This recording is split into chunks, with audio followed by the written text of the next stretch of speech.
Welcome back to the Michael Lofton Show on Reason and Theology.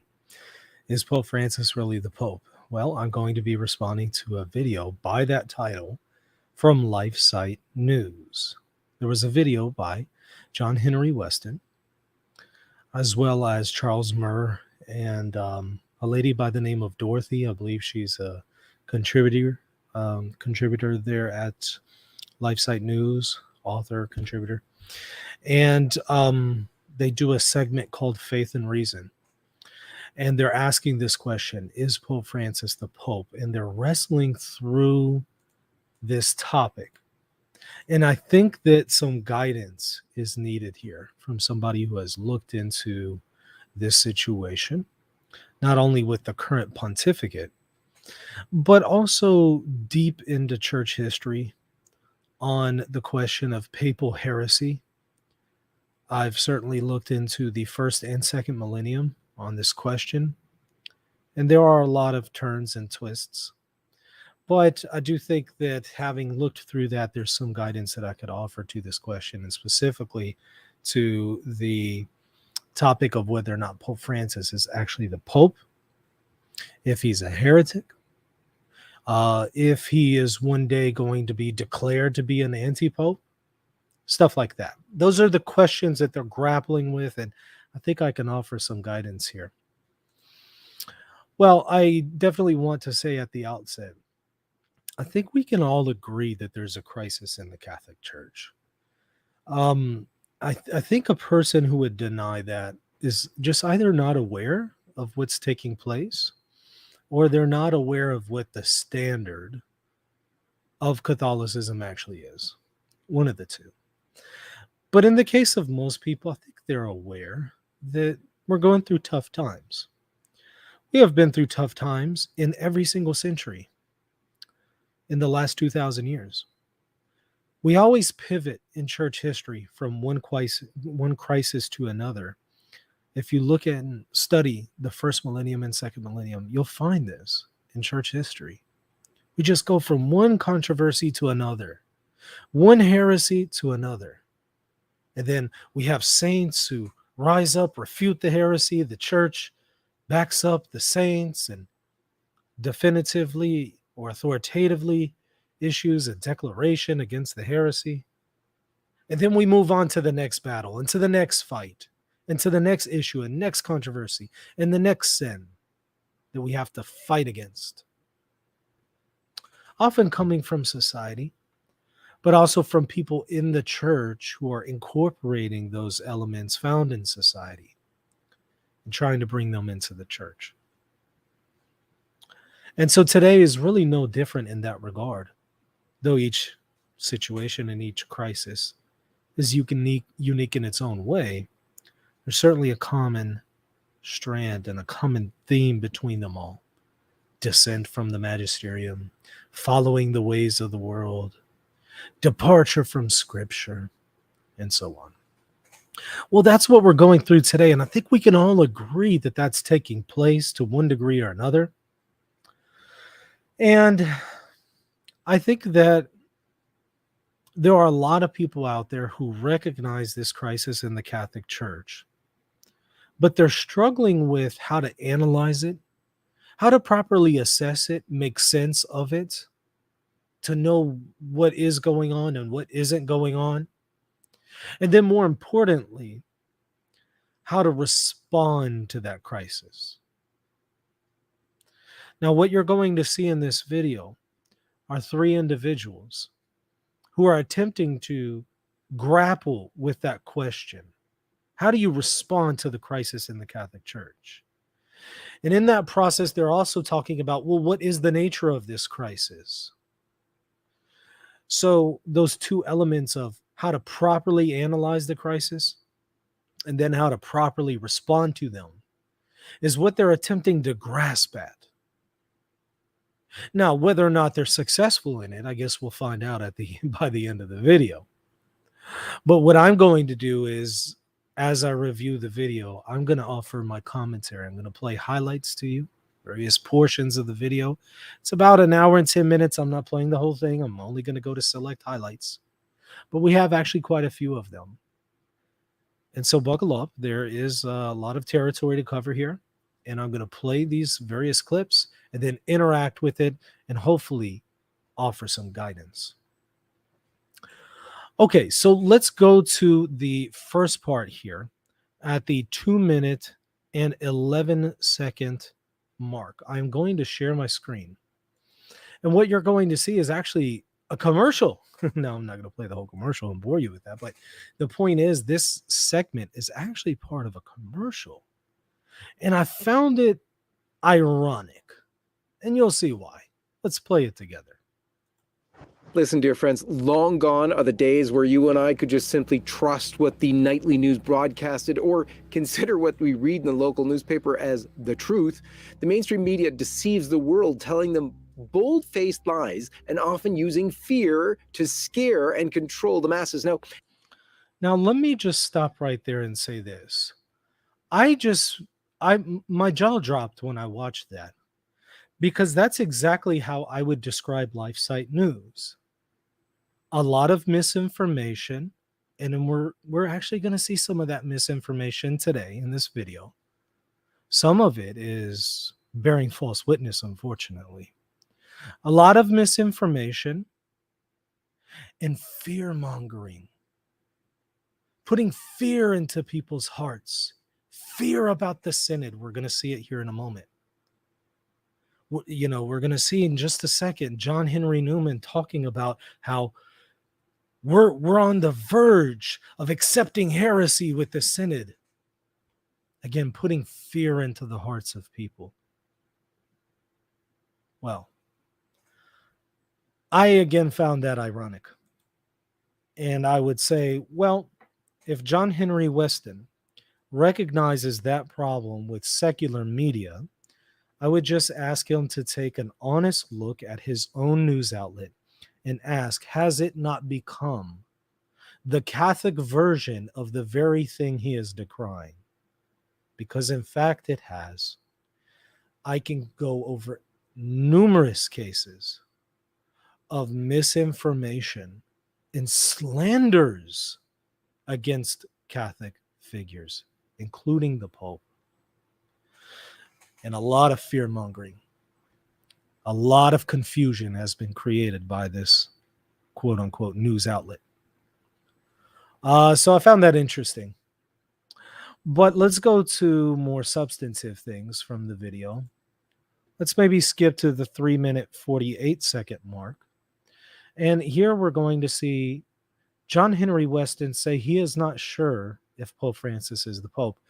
To which I say I'm not surprised, because as I've pointed out to you many times here already on the show, John Henry Westen continues to promote propaganda by sedevacantists, people who don't believe Pope Francis is the Pope.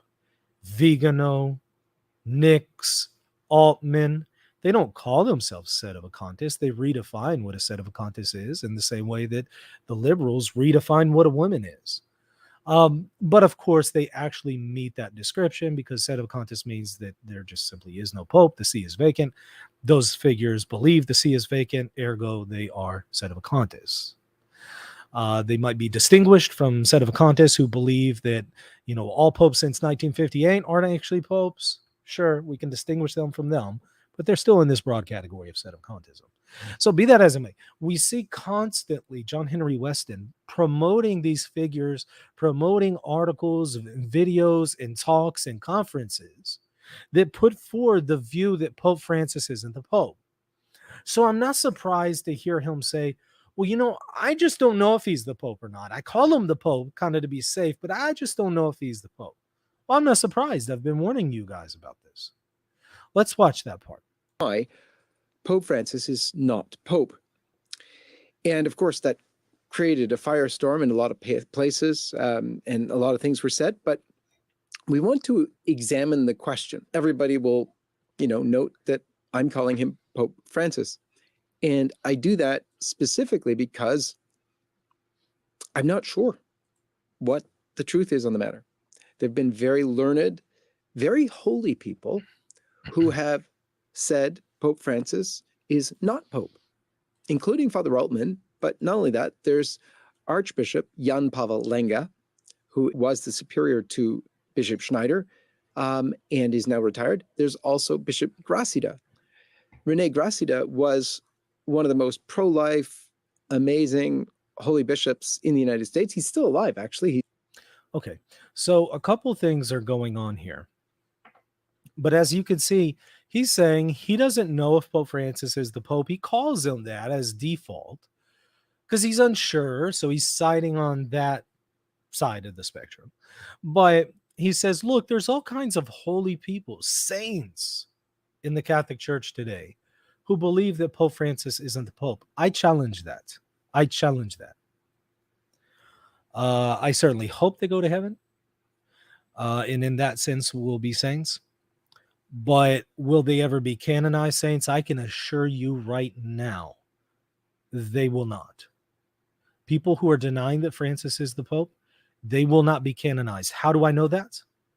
Because historically, every single time a person judged the first see, which is Rome, every single time in church history, they are the schismatics, they're the losers. Every single time when they set themselves in opposition to the Holy See and they judge it in his magisterium, they are not the saints. They're always the schismatics. Many times they're condemned by name and anathematized. And it certainly can't be compared to situations like the Western Schism, where you have saints on both sides backing, Pope and anti-Pope. We don't have that kind of situation today. The situation that led to that kind of confusion of knowing who is the Pope is not even remotely close and analogous to the situation today that has happened with Benedict XVI's resignation and with Pope Francis's pontificate. And I have numerous videos substantiating that. So it's not at all analogous. What we have, however, is analogous to the cases where it was clear who the Pope was, but somebody raised themselves up in opposition against the papacy. And those are the people who are always condemned in church history. So these are not saints. I don't care how pro-life they are. I love pro-lifers. I'm pro-life. And I hate baby killing and the baby killer machines out there and all of that garbage. That I've personally been wounded by that sin. So I can't stand the notion of people who defend murdering innocent infants or who murder innocent infants. I'm right there with everybody in condemning that. So I praise people in the pro-life movement. The point, however, is it's not enough to just simply be pro-life. That's wonderful. But I also know some Muslims who are pro-life. There are some atheists who are pro-life. And however admirable that may be in and of itself, we still have these other glaring problems. And in this case, it would be judging the first see and saying that Pope Francis isn't the Pope when in fact he is. So I can tell you right now, they are not saints and they will not be canonized as saints. If they are saints insofar as they go to heaven, God bless them. I can't judge their hearts, but I know they will not be canonized saints. If anything, they'll be anathematized by name, if anything. All right, let's continue and look at the next segment here. Around, right where we are, actually. Let's just go with where we are, the 4:30 mark. He's 100 something. And he said that too. So you have veritable saints on both sides of the question, because of course, Bishop Schneider himself, who's one of the most outspoken defenders of the faith today, and in the face of all of what's going on, is very, very strict on his saying it's fact that Francis is Pope. All right. Now, I don't think Bishop Schneider is the right person I don't think he's the right person to bring up here. Here's why I'll say that. And I've had him on the show before. I've interviewed Bishop Schneider. And however admirable some of his qualities may be, I need to remind you, Bishop Schneider is one of the figures, including Bishop Strickland, who has publicly signed a document found on Lifesite News accusing the papacy of teaching heresy. Again, the first see is judged by no one per canon law and Catholic tradition, and multiple ecumenical councils, including anathemas that are attached to people who do that. So it's not a good idea to bring up somebody who actually meets the description of what has been anathematized by our canons. Probably not a good person to bring up here.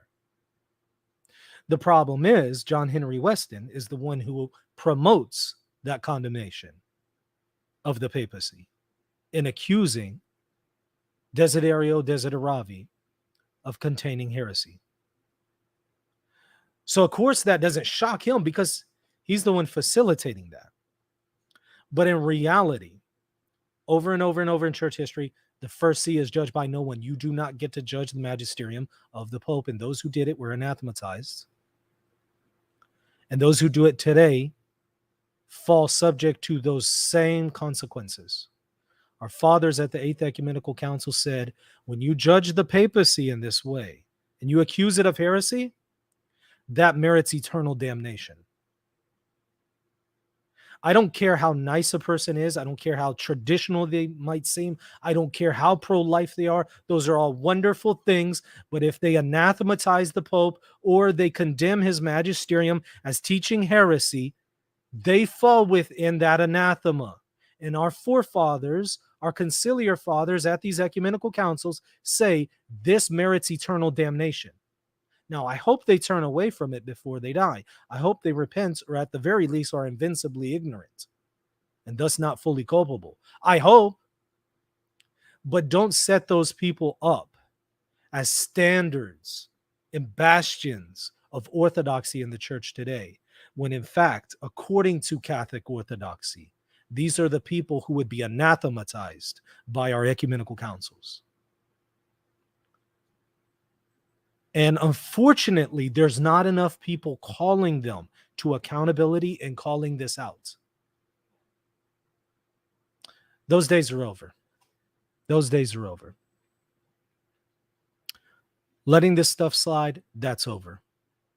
At this point, the people who are engaging in this kind of behavior, they're going to get called out.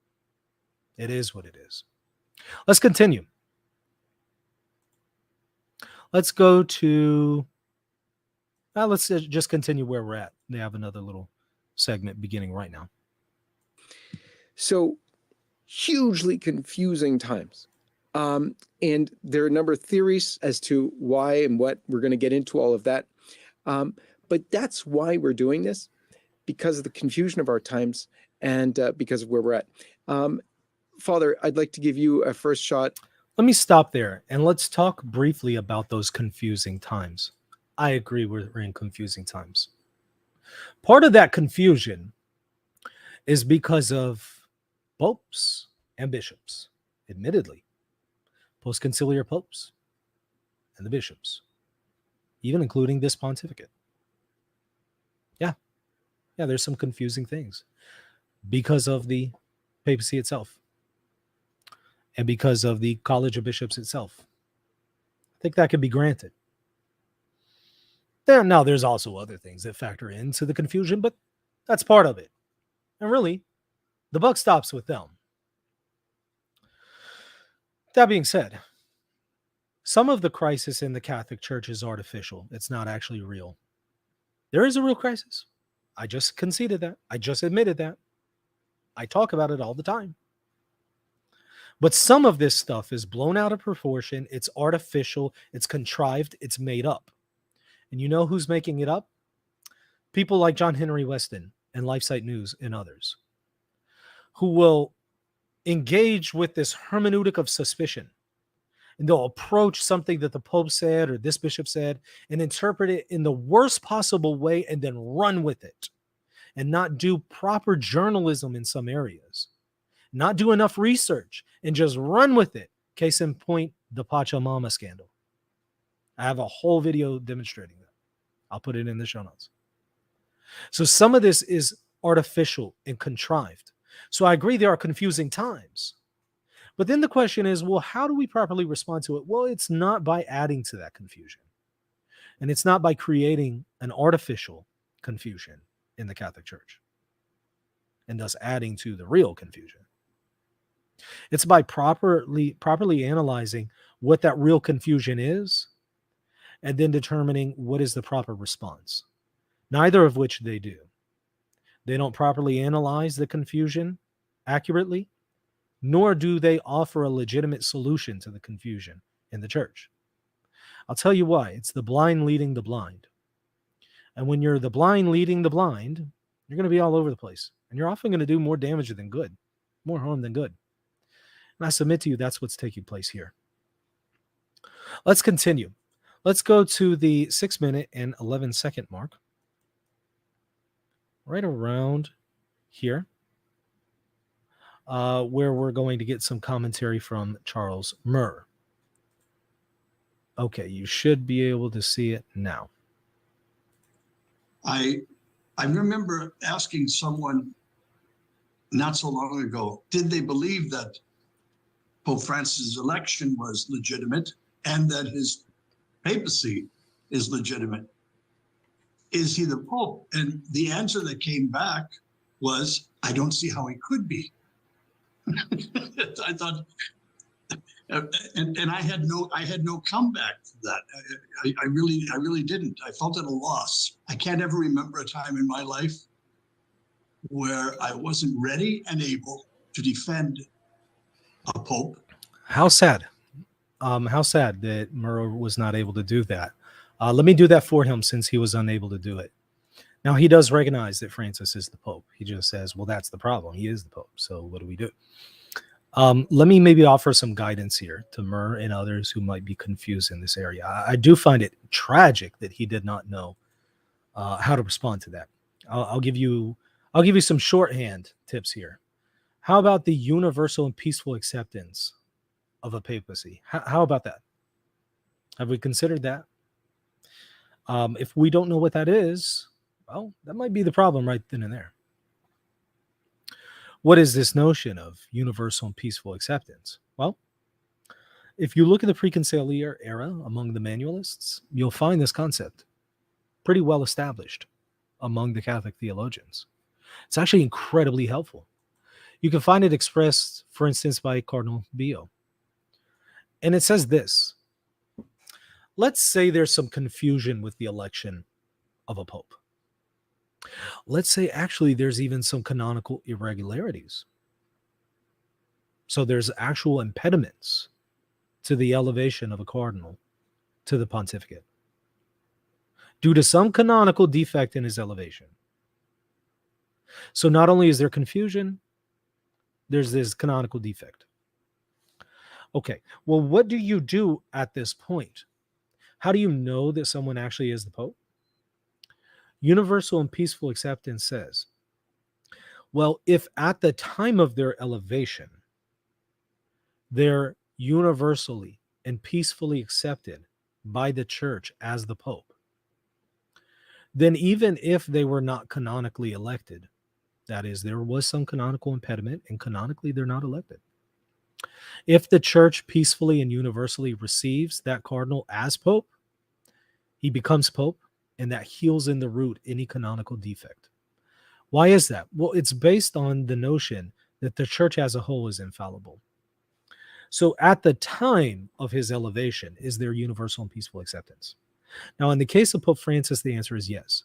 So even for those who argue that there's a canonical defect in the speech and retirement of Pope Benedict, and therefore also canonical defects to his elevation, and there's this and that with the St. Gallimanfia.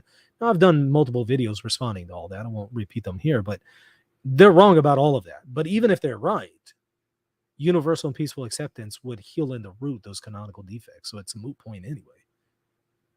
He would become the Pope anyway. And again, at the time of Pope Francis, he was universally and peacefully accepted. All you need is a moral majority, and there was more than that. The cardinals didn't contest it. 99% of the Catholic world didn't contest it. And you don't get to say, well, universal peaceful acceptance is something after the fact, years later. No, that's kind of like the buyer's remorse fallacy. Just because you don't like the outcome doesn't mean it's not legitimate. It's kind of like saying, well, I didn't actually buy this from Walmart. Well, you didn't. It seems like you did buy it from Walmart. I didn't actually buy it from Walmart because it's really, it's a really bad product. It's no good. It stopped working after a year. Well, you still bought it, even if it stopped working after a year, whatever it is. You still bought it, even if you have buyer's remorse. It's kind of the same thing. He's still the Pope, even if you don't like the outcome, even if you don't like the results. It is what it is. It's universal and peaceful acceptance.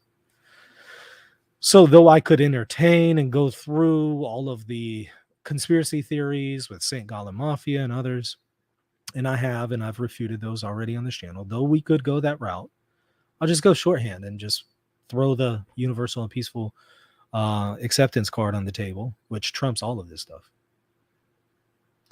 And I would suggest for those who don't know about universal and peaceful acceptance, don't really know what it means and stuff like that, well, you might want to avoid making sweeping generalizations and conclusions like Pope Francis isn't the Pope. You might want to avoid those things until you've done your homework. So let's, and by the way, I'll give you a quick quote here from Bio. After describing universal and peaceful acceptance, he does say right at the end of it, for the aforementioned adhesion of the church heals in the root all fault in the election, improves infallibly the existence of all the required conditions. So he says universal and peaceful acceptance infallibly proves that this person is actually the Pope. And again, Pope Francis meets that criteria. Ergo, he's the Pope, whether you like it or not. And therefore, to sit in judgment of his magisterium is to violate our canons of our councils and our current code of canon law, and is to usurp the authority that is his, and ultimately to go against sacred scripture, because Pope Peter and his successors are the first in Matthew 16. Not us, not you and I, not a random bishop. Peter and his successors. You don't get to judge his magisterium because he's the first in the church.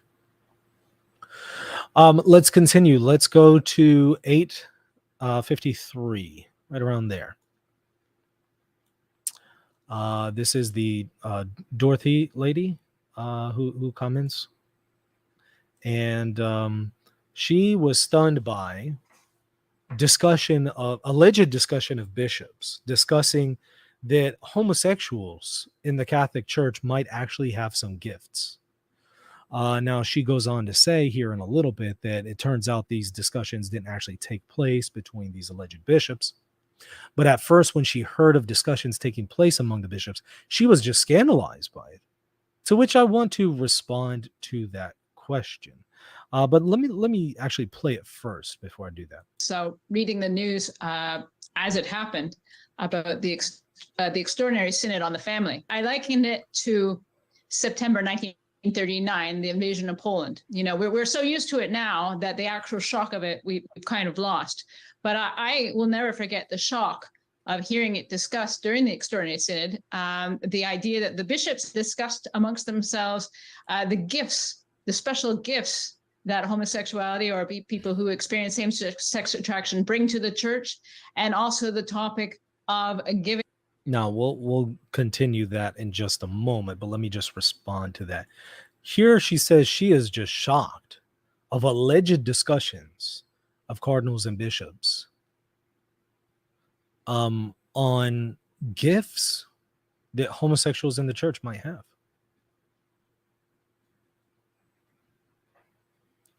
Why would that be shocking?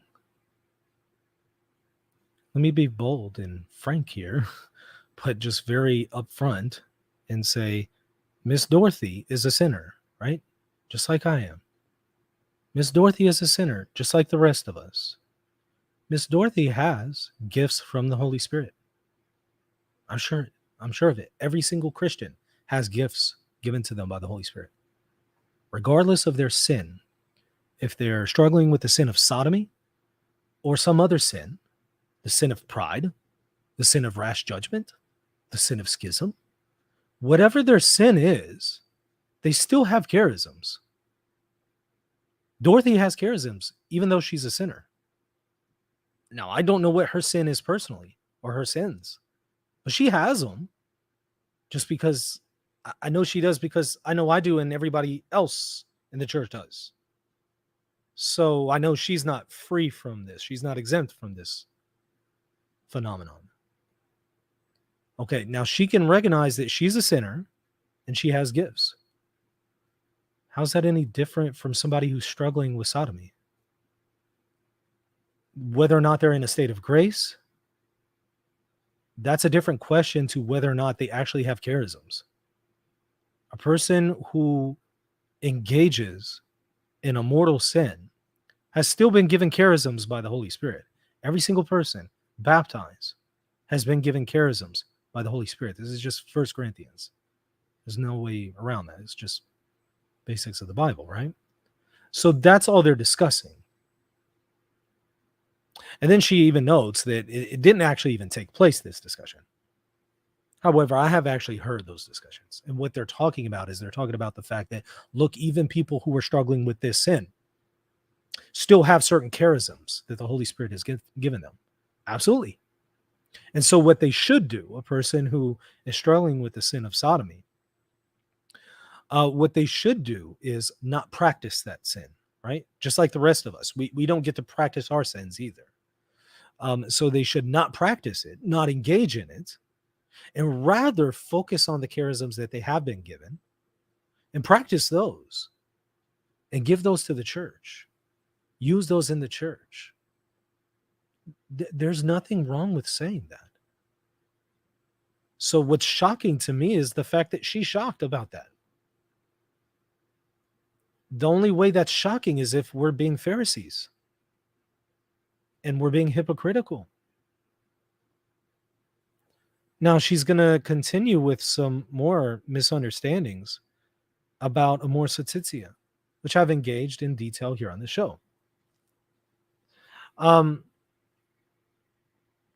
I have demonstrated, and it's not just I, but I've demonstrated multiple times, and I'll in fact put a link to the video on Amoris Laetitia so you can see. It's a 2-hour presentation. I encourage you to watch it. I cover pretty much everything and all the usual objections. I demonstrate that in the case of Amoris Laetitia, it is not saying a person who is in mortal sin gets to receive communion. It's very clear on that. It is not.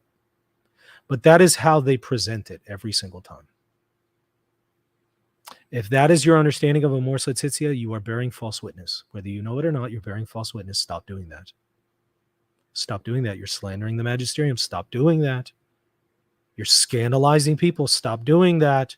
You're pushing non-Catholics away from the Catholic Church. Stop doing that. And you're scandalizing other Catholics, and you're forcing them to leave the church and to fall into despair because they actually believe the church is now saying people who are in mortal sin can receive communion. You're part of the problem. Stop doing that.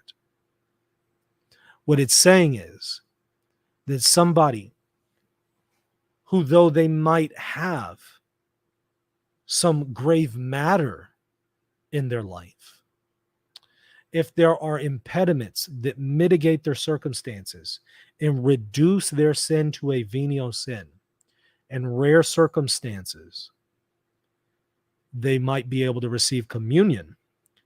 And it never says that they receive communion without going to confession first. In fact, it actually mentions penance first and then communion. Moreover, though that is completely consistent with Catholic moral theology and the Catholic faith, as I've pointed out many times, the Council of Trent actually tolerated those who were practicing economia for divorce and remarriage in the Eastern tradition, and were obviously receiving Holy Communion in a second and third marriage with a first marriage that had never been annulled. So they are living in a state of adultery, but they're receiving communion. The Council of Trent tolerated that. I have a whole show about it. You can certainly go and watch it. That's there in the Acts of the Council of Trent. They did not mean to exclude the Eastern practice of economia. So if Trent is tolerating literally straight up people who don't have an annulment, who are in a second or third marriage, and they might not even have mitigating circumstances, and it's tolerating them to receive communion. What Amoris Laetitia is doing is actually less radical than the toleration that the Council Fathers at Trent tolerated. Amoris Laetitia is saying a person who is in venial sin can receive communion. And in this particular case, this particular person in this situation is in a venial state rather than a state of mortal sin. And in that case, they can go to communion, but they actually need to go to confession first. And people think, well, that's not radical. That's not different. Actually, that was radical for some people. They would actually say, no, in their particular situation, they can't even go to confession. So Amoris Laetitia is saying, actually, they can't go to confession. So it never says a person who is in mortal sin can receive communion. In fact, it is very clear to say otherwise. And Pope Francis has explicitly said otherwise. Quote, he says, and we know those who are in mortal sin must first go to confession before receiving communion, end quote. I've quoted that many times on the show, so many times I just quoted it to you from memory because I've had to say it so many times because Pope Francis says that. Now, they bear false witness in this video, and they present Amoris Laetitia as saying people who are in a state of mortal sin can receive communion. That is bearing false witness. That is not what Amoris Laetitia says. That's not even what Pope Francis says, even privately. It's not what he says. He says the opposite. And if you just read the document without all the polemics and without all the propaganda, you'll see it's not saying a person who's in mortal sin can receive communion. It says otherwise. Let's watch it, though. She continues with this segment about Amoris Laetitia. And also the topic of giving Holy Communion to people in irregular unions. I was so stunned at the, as it turns out, false report, but I was so stunned at the report that the bishops were talking about these things in a way that suggested this is what they wanted, that I thought the church had gone into schism with herself.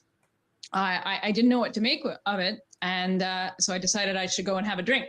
So I went to the nearest Tesco and I got a bottle of gin and I stood in the lineup beside the cashier and I thought, join the Orthodox Church? I mean, what do I do if the church is in schism against the church? And I just prayed right there silently in front of the cashier with a bottle of gin in my hand, you know, Lord, to whom do we go?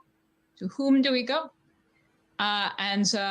I went home and discovered that the head of the Polish Bishops' Conference, Archbishop Gondecki, had gone to Vatican Radio and basically told Poland that it wasn't true. It wasn't true that this is what the bishops were talking about. Somebody had said that's what they were talking about, but it actually wasn't. Well, those good discussions have actually taken place, and as I've already shown, there's actually nothing wrong with them. I just explained how. But wow, she was ready to go into schism over this. She was ready to consider Eastern Orthodoxy over this. What does that tell you? That tells you that she has a very faulty ecclesiology and also some misconceptions about Amoris Laetitia and the discussion that has taken place on homosexuals in the Catholic Church having charisms. So because she has a faulty understanding of charisms in relation to a people who are struggling with a particular sin, and because she has a false understanding of Amoris Laetitia, she was ready to go into schism over this. She was ready to consider Eastern Orthodoxy. And then she actually says, what is the church is in schism with itself. This is a non-Catholic ecclesiology. You can't have the church in schism with itself. Schism is defined as those who are separating themselves from Roman communion. So obviously you can't have schism among those who are actually in Roman communion. The problem is from people who break away from that communion. That's what triggers schism. So her ecclesiology already, she's setting herself up for failure. And then she's also setting herself up for failure and misunderstandings on these other subjects. And it's only a matter of time before she's going to run into another problem in the church, misunderstand it, And due to her bad ecclesiology, faulty ecclesiology, she's going to then start considering going somewhere else. I honestly think she's setting herself up for failure. I hope she gets this resolved before it leads her outside of the Catholic Church. Okay, so let's go to the 12-minute mark where we're going to see John Henry Westen bear false witness. This is truly tragic to watch, but let's actually see it. Takes among the good cardinals on taking or not taking the COVID jab, the abortion-tainted COVID jab. Most people know that Bishop Schneider said refuse it even under pain of death, whereas others were about, doing it as long as. Again, this is the Bishop Schneider who has accused the papacy of heresy. Just keep that in mind. You weren't forced to do it, but even though it was abortion-tainted, you could do that. You had nowhere to go. From the Pope, you must take it. Okay, there you go. There's the false witness. Bearing false witness against the successor of St. Peter. He says, according to the Pope, you have to take the vaccine. Really? Really? No, that's false, bearing false witness. Let me show you what Pope Francis actually says in his magisterium. Congregation for the Doctrine of the Faith, note on the morality of using some anti-COVID-19 vaccines. By the way, guess who signed it? The Sovereign Pontiff Francis has signed this. So this is part of his ordinary magisterium. This is Pope Francis, and this is not just Pope Francis's personal opinion. This is Pope Francis's magisterium. So this is the magisterium of the Pope, the papal magisterium. And what does it say? Does it say you have to take the vaccine? Actually, no. It says the opposite. It says, at the same time, practical reason makes evident that vaccination is not, as a rule, a moral obligation, and that, therefore, it must be voluntary. In any case, from the ethical point of view, the morality of vaccination depends not only on the duty to protect one's own health, but also on the duty to pursue the common good. In the absence of other means to stop or even prevent the epidemic, the common good may recommend, not even require, may recommend vaccination, especially to protect the weakest and most exposed. And here's the kicker. Those who, however, for reasons of conscience, refuse vaccines produced with cell lines from aborted fetuses, so exactly what John Henry Westen was talking about, must do their utmost to avoid by other prophylactic means inappropriate behavior, becoming vehicles for the transmission of the infectious agent. In particular, they must avoid any risk to the health of those who cannot be vaccinated for medical or other reasons and who are most vulnerable. Right there, from the magisterium of Pope Francis, it's demonstrated that John Henry Westen freely and with a smile on his face bears false witness against the successor of St. Peter, a grave sin, a very grave sin. We're so worried about people struggling with sodomy. We're so worried about people aborting fetuses. We're so worried about divorced and remarried receiving communion. All of those are important issues. I totally get it. But we're so preoccupied with those people's sins that we forget our own sins. Like getting on social media and publicly bearing false witness against the Pope and slandering him and exposing numerous people to falsehoods. I am sure John Henry Westen would not appreciate it if somebody did this to him. I am sure if somebody got all over social media and every single day, like Lifesite News does, every single day, commented on John Henry Westen, every single day, every word that he says, every sentence that he says, everything that he says, there's a comment on it, there's a news article about it, and they bear false witness against him. And millions of people are subject to this misinformation. I don't think he would tolerate that. And I'm sure he wouldn't appreciate it.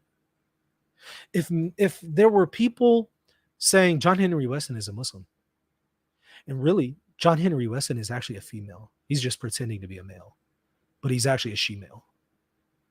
He's just hiding in the clothes of a male, but he's actually a female.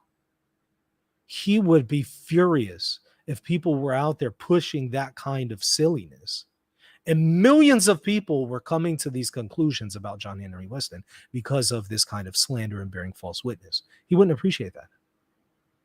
But it's somehow okay for them to do that to the Pope. It's not okay. And he's in a position to know better. He's not a random commenter on social media or Twitter. He has a news outlet that's supposed to be using journalism and journalistic principles and investigating things before you say these things. That took me 5 seconds to find in a Google search. And I'm just me. I'm not a journalist, right? I'm just me. And I can find it. How much more could a journalist find? So this is inexcusable. And you know what? If this was just a slip of the tongue and it's kind of a one thing, one-off thing, all right, whatever.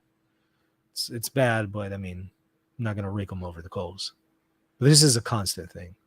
With Lifesite News, John Henry Westen, it's a daily thing for years now. This is wrong. And so rather than being concerned about the sins of others and divorce and remarriage, people receiving communion, be concerned about you receiving communion if you're bearing false witness. Be concerned about you and your own sin. Go inward. Be introspective and say, okay, I'm feeling judgmental towards these divorced and remarried people, but am I any better? What am I doing? Ask those questions. Examine your conscience. Let's go to another part here. Let's go to the 14-minute mark.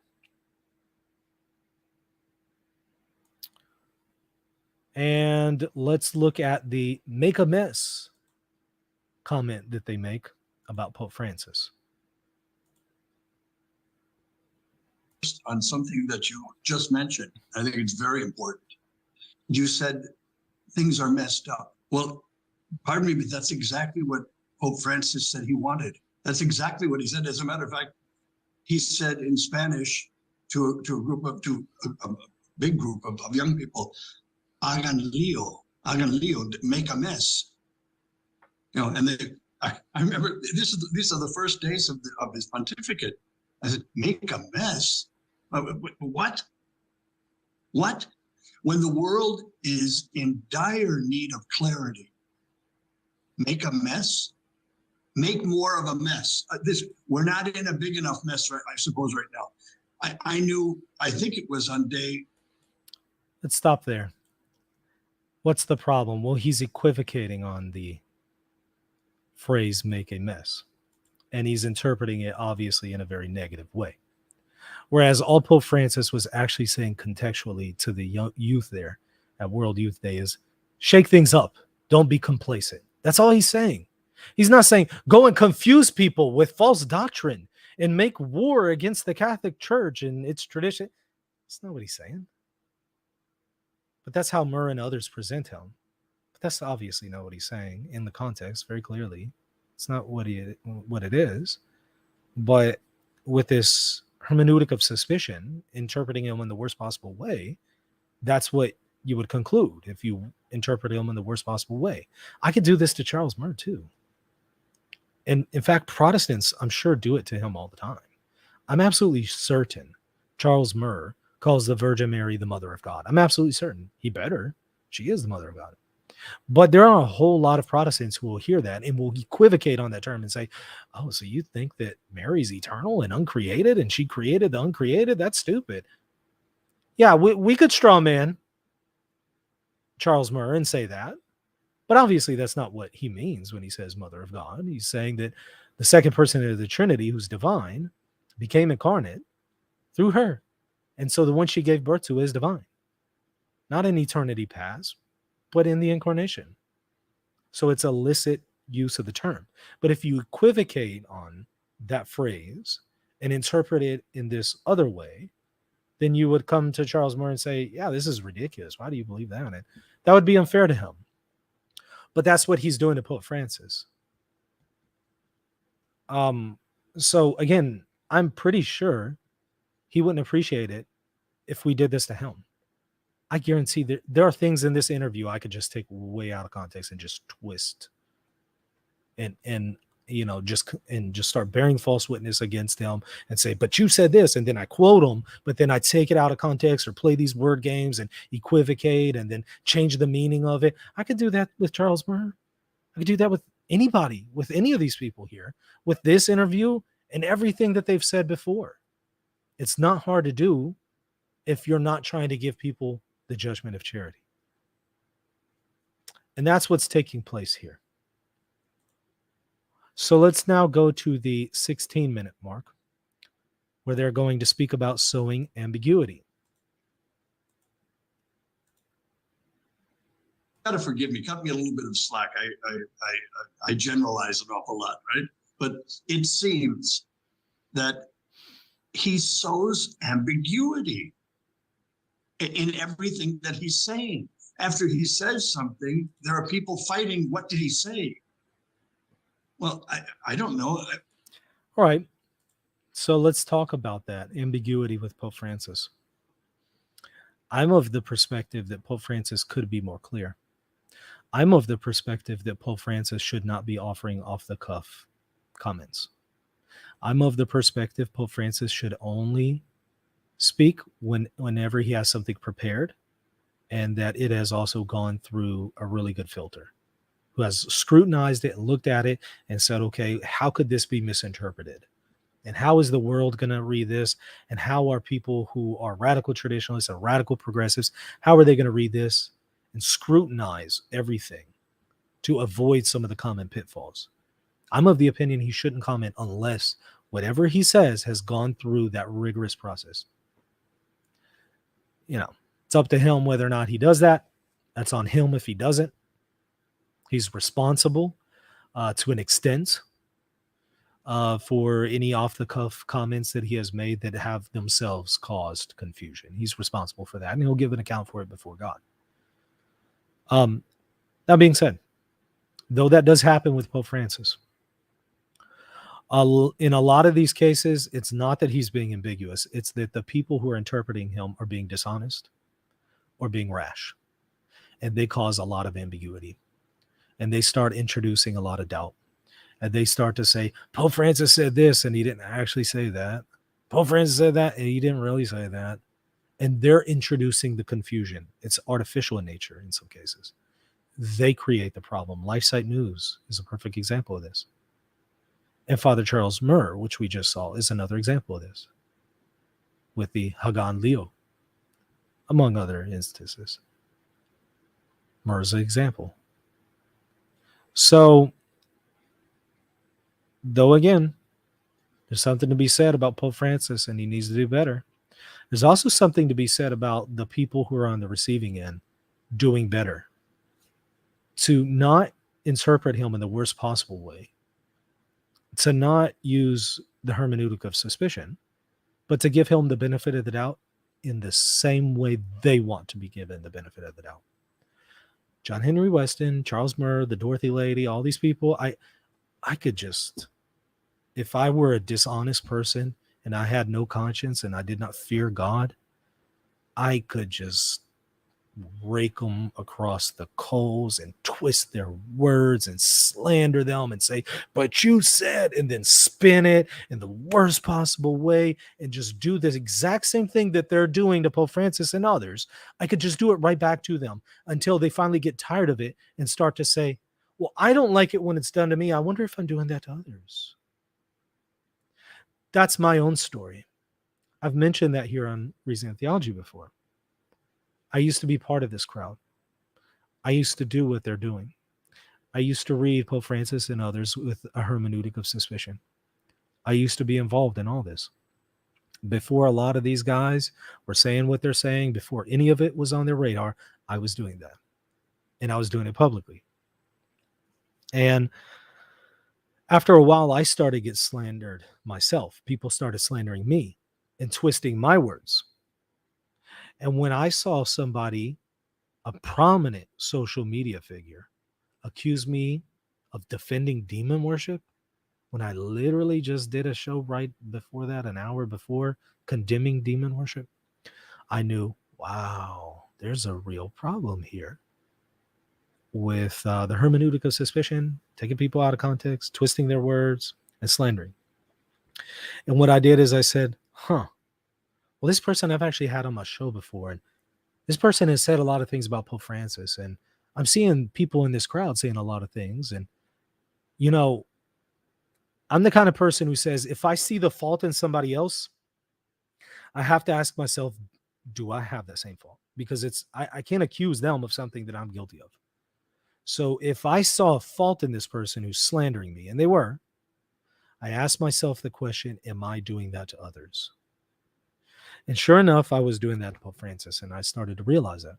I said, this is weird, because the same stuff that they were doing to me, I'm seeing them also do to Pope Francis. And I had to ask, well, I wonder if I'm doing that too. And I was.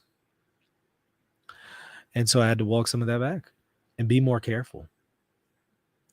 And I hope these guys don't have to learn the hard way by people going on a campaign to slander and tarnish their name. I hope they don't have to learn that way by being slandered and lied about daily. And then they finally come to the point where they say, well, you know what? I'm being slandered and lied about daily. I'm seeing this fault in others. I wonder if I have that fault.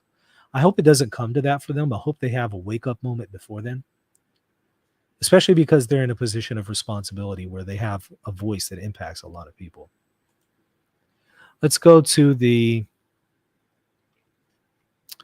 32-minute mark. Let's see here. 32:45, right around there.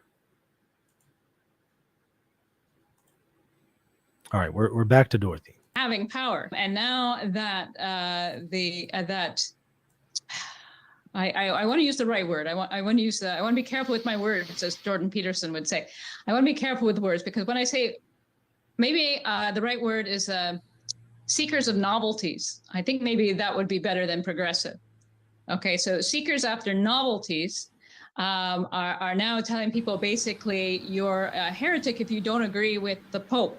It's a bit of a table turn, because conservatives thoughtlessly said things like that. If you disagree with the Pope, if you disagree with John Paul II, then you're a heretic. You're out of agreement with the Church.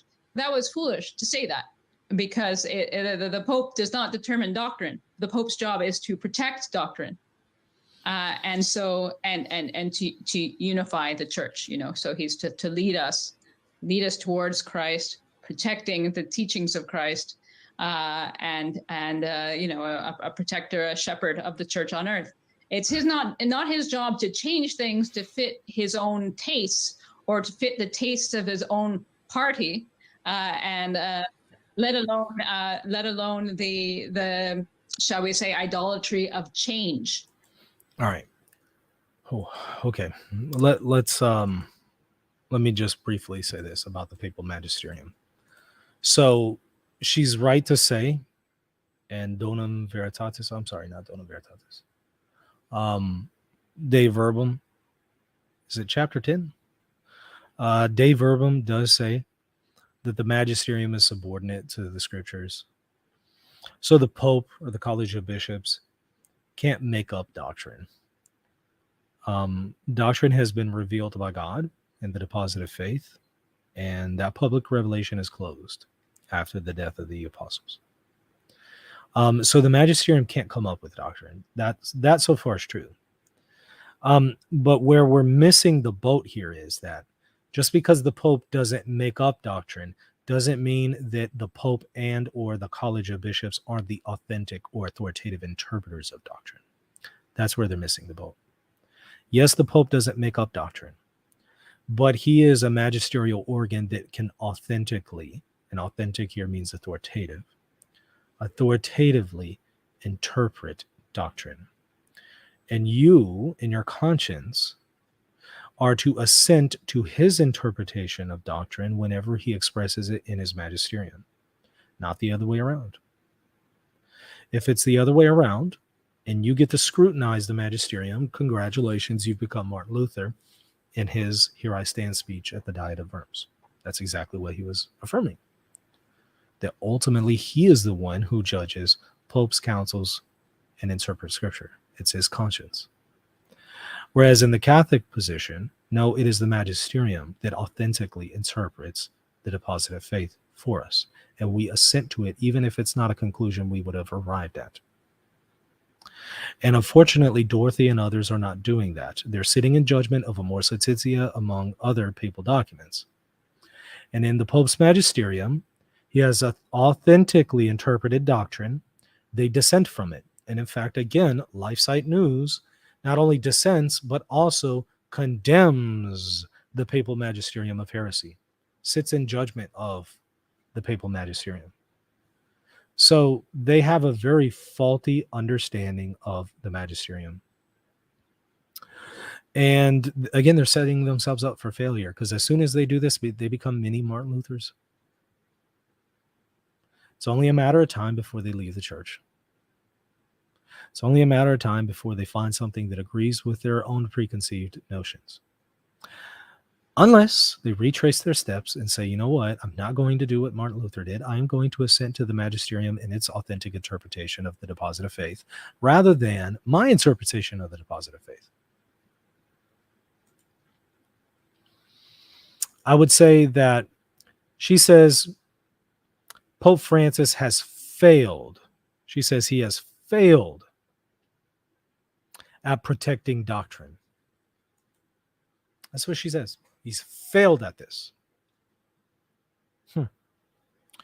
Once again, a private individual has set themselves up as their own private magisterium in opposition to the Catholic magisterium. That is Martin Luther all over again. Whenever you judge his magisterium, because each pope exercises the magisterium, so we can speak of his magisterium.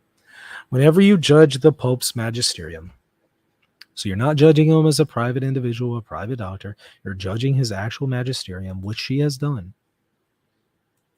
You're becoming a mini Martin Luther in your own magisterium. Also, you're denying Pastor Eternus, chapter 4, paragraphs 6 and 7, which I've covered on this show multiple times. Type in Vatican I Ecclesiology, Michael Lofton. It'll come right up.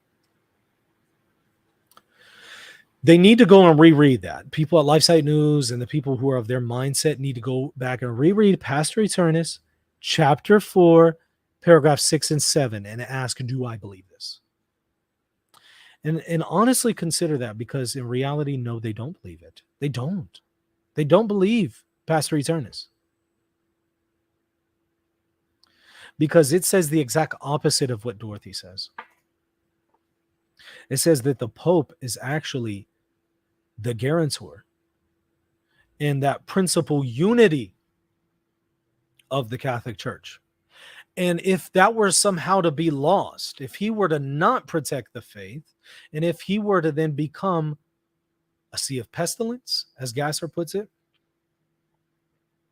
the Catholic Church would have invalidated its own claims. The papacy would no longer be true. That's what Vatican I fathers believed. Go and read Gasser's Relatio, and then reread Pastor Eternus chapter 4, paragraph 6 and 7, and you'll see that. They don't believe that. They don't hold to Vatican I ecclesiology. They hold to me ecclesiology. Me, mini interpreter, mini magisterium, mini Martin Luther ecclesiology. They sit in judgment of the papacy and of the Pope, and they say he's not protecting the faith. He's not doing this. He's not doing that. They don't believe Vatican I. All right, let's continue. Let's go to the 35-minute mark, right around there. And I think Dorothy has a little bit more for us. Oh no, this is a part about from John Henry Westen. And I think this is another one of his ads. But here's an example of where he's engaging in fearmongering. And he is stirring people up to get them really concerned about the Synod of Bishops, which again has zero magisterial authority per Canon 343. So ultimately, what happens with the results of the synod is going to be backed by, or is going to be, or depend on the post-apostolic synodal exhortation, which will be papal magisterium. And that papal magisterium is protected by certain promises in Pastor Eternus chapter 4, paragraph 6 and 7, which they don't believe. And if they knew that, they wouldn't get so concerned and worked up the way that they are. But here we're going to see the fear-mongering about the synod. And then, of course, an appeal to support Lifesite News in light of the fear-mongering. Engage in this synod are indicative of where we're going. We're going into heresy. And at these times of great crisis, the church, especially those called in the laity to work for the glory of Christ in his church, are called to gather. And so, yeah, obviously, you got a little appeal there to support them on Lifesite News. But there you go. We're headed for heresy. And he's talking about in the context of the Synod of Bishops. We're headed for heresy. Mr. Westen, you don't believe Pastor Eternus, chapter 4, paragraph 6 and 7. You don't. You need to go back and read Gasser's Relatio and then go back and read Pastor Eternus. You don't believe that. If you really think we're headed for heresy, you really think the magisterium is going to promulgate heresy, which I know he thinks that because he already has accused the papal magisterium of promulgating heresy and desiderio desideravi. So if you really believe that, you don't believe what Pastor Eternus is saying. And you're also sitting in judgment of the papal magisterium, and you don't get to do that. Only a sitting pope can judge a predecessor pope. Now let's go to the 36 mark. So 36 minutes, 36 seconds. Or a few days ago now, that Archbishop Fernandez, who is the new head of the CDF, or the dicastery now for the doctrine of faith, says exactly that opposition to Pope Francis's unique charism risks heresy and schism, bashing specifically bishops who would dare to question Pope Francis. Very, very interesting times indeed. It makes me particularly angry because this is the man whose hand is clearly visible in Amoris Laetitia. The most scandalous parts of Amoris Laetitia have been laid at his door. And this is the man who was chosen to be the prefect, if he is still called that, of the dicastery of the doctrine of the faith. My mind is blown. This is a successor to Cardinal Ratzinger? I can't believe it. It's like, hey, let's own the conservatives. How can we own the conservatives? How can we make them cry again? You know, if they still, we beat them over the head with Traditionis Custodes. How can we really hurt them this time? Oh, I know. Let's put the man who wrote the crazy stuff in Amoris Laetitia at the head of the Congregation for the Doctrine of the Faith. Sure, let's put a fox in the henhouse. This is evil. This is demonic. No, not going to beat around the bush. This is sinful. This is evil and demonic, what they are doing here. Let's first start with the issue of Fernandez and misrepresenting his comments about Pope Francis's magisterium. I've seen the radical traditionalists go wild over this, and I'm in shock that, golly, that they really are this ignorant about the magisterium. So what Fernandez was saying when he spoke about Pope Francis's magisterium is those who are in dissent from his magisterium, the magisterium of Pope Francis, are setting themselves up as their own magisterium in opposition to the magisterium. That is true. And they freak out. What do you mean Pope Francis is magisterium? He doesn't get to create doctrine. That's not what he means. It's perfectly legitimate to talk about Pope Francis's magisterium in the same way we could talk about Benedict's magisterium, in the same way we could talk about John Paul II's magisterium, in the same way we could talk about Pius IX's magisterium, in the same way we could talk about Pius V's magisterium, Leo the Great's magisterium, Honorius's magisterium, Symmachus's magisterium. Like, any pope, name a pope, and you could talk about their magisterium. Why? Because the papal magisterium is not something that just lives out there in the ethereal realm, in the clouds somewhere, in Plato's realm of ideas. Okay, it's not this disembodied entity. Papal magisterium is exercised by real popes, not invisible people, not fake people. Papal magisterium is exercised by real popes, personally. So when we talk about the papal magisterium, we're talking about what popes have taught in their magisterium. And when you talk about that, you're then talking about that person's magisterium. Pope Francis's magisterium, John Paul II's magisterium, Paul VI's magisterium. There's nothing wrong with that. Nobody is saying by that they get to come up with doctrine. What we're saying is that Pope is authentically interpreting doctrine. That's Catholicism 101. You have to believe that. If you don't believe that, you're not Catholic. That's Catholicism 101. That's the difference between us and the Protestants and the Eastern Orthodox and the Oriental Orthodox. The papal magisterium as an authentic interpreter of the deposit of faith. It's there in our magisterial documents. It's, again, Catholicism 101. But what this is revealing is it's revealing how ignorant they are. They hear these words, they get tripped up, and they start freaking out. And what that does is it exposes, it shows what's under the hood, and that is a great emptiness of knowledge and information on the very basics of Catholic ecclesiology, which is something I've been pointing out for a long time. Almost every one of these dissenters, almost every one of these radical traditionalists don't know Catholic ecclesiology. They're very poor in their understanding of the magisterium and church history. Well, before I show an example of how poor they are in church history, let me engage her comments about the Pope putting a fox in the hen house. What a demonic and evil thing and slanderous thing to say. Gosh, I hope they apologize, publicly apologize. And she says the crazy stuff in Amoris Laetitia. Yet another person who doesn't know what they're talking about. Yet another person who, due to their ignorance, doesn't understand church history, precedents for Amoris Laetitia, greater precedents in the Council of Trent and the Council of Florence. They're unaware of that. They couldn't explain to you economia if their life depended on it. And the Catholic acceptance of, or at least toleration of economia in certain cases on this question could not explain that for you if their life depended on it.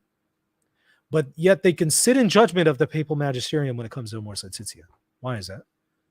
Out of ignorance. And out of also arrogance. There's a lack of humility, a lack of insight, not recognizing one's own limitations. And so they just boldly set themselves in opposition to the papal magisterium. Again, I'm not going to reproduce everything with Amoris Laetitia. I'll put a link to it in the show notes, but it's nowhere allowing people who are in a state of mortal sin to receive Holy Communion. So she says the crazy stuff in Amoris Laetitia, and she doesn't substantiate that any further. But there's nothing crazy in Amoris Laetitia. There are only crazy people out there who are attempting to interpret Amoris Laetitia in very wild ways and then setting themselves in opposition to the Holy See. There's only those people out there. The document itself is not faulty. It's the people who are reading it who are faulty. And then again, putting a fox in the hen house. Golly, how disrespectful to the Pope and the successor of St. Peter. He's just trying to make fun of these traditionalists with Laetitia, Amoris Laetitia, and then, I'm sorry, Traditionis Custodes, and then, how could we make them cry more? Oh, I know. Let's get the guy who wrote Amoris Laetitia and all the crazy stuff in there, and let's make him the head of the CDF. How dare you speak of the Pope that way? Go to confession. What is wrong with you? You got on social media and spoke about the successor of St. Peter this way? Go to confession. How do you not realize in your heart and in your conscience, this is wrong?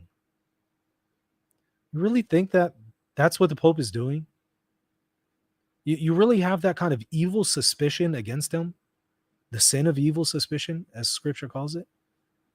That's really how you're going to interpret him? The evidence says otherwise. You don't get to interpret him that way. So where does this rash judgment come from, other than from a corrupted heart who is already filled with hatred towards Pope Francis. Examine your heart. If you feel this way about him, examine your heart and ask. Really ask yourself, do I have hatred of Pope Francis in my heart? I think you're going to find the answer. If you're honest with yourself, the answer is yes. And that's where this is coming from. It's from a place of hatred. It's not from a place of truth. It's not from a place of love and charity. You're bearing false witness and you're slandering the successor of St. Peter. And again, go back and read Pastor Eternus, chapter 4, paragraphs 6 and 7. I don't think you believe that when you say he's just trying to place a fox, in the among the hens. And come on, in the hen house. No. However, we might criticize things about Fernandez.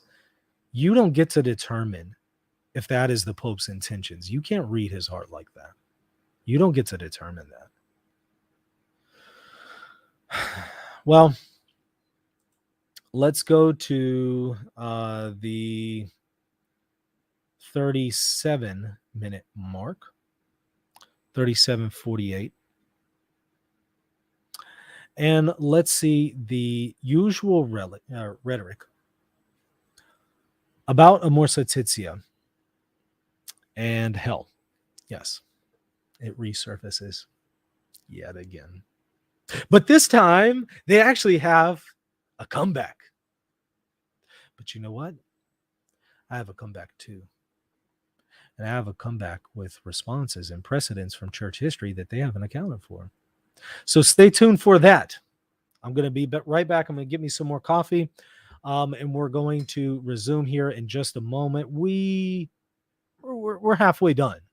So let's take a 3-minute break. Meet right back.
All right.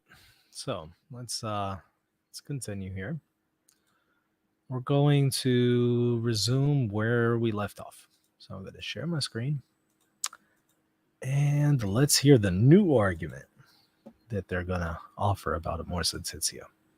One that I anticipated. I just wasn't going to do them any favors, but I expected this one to come. I mean, if it wasn't bad enough about the whole divorce remarried communion bit, also in the document was no one is condemned forever. That's not the message of the gospel. And when the normal conservative theologians tried to do mental gymnastics in order to explain that away as if it wasn't really what it was, some readers of Archbishop Fernandez were quick to point out, wait a minute, didn't he in his 1990 book say that he believed firmly in the fact that no one's in hell?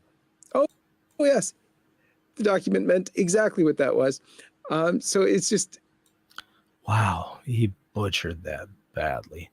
I want to play through it again here in just a second, but there's a lot going on there. Wow, he doesn't have his facts straight. Golly, it's...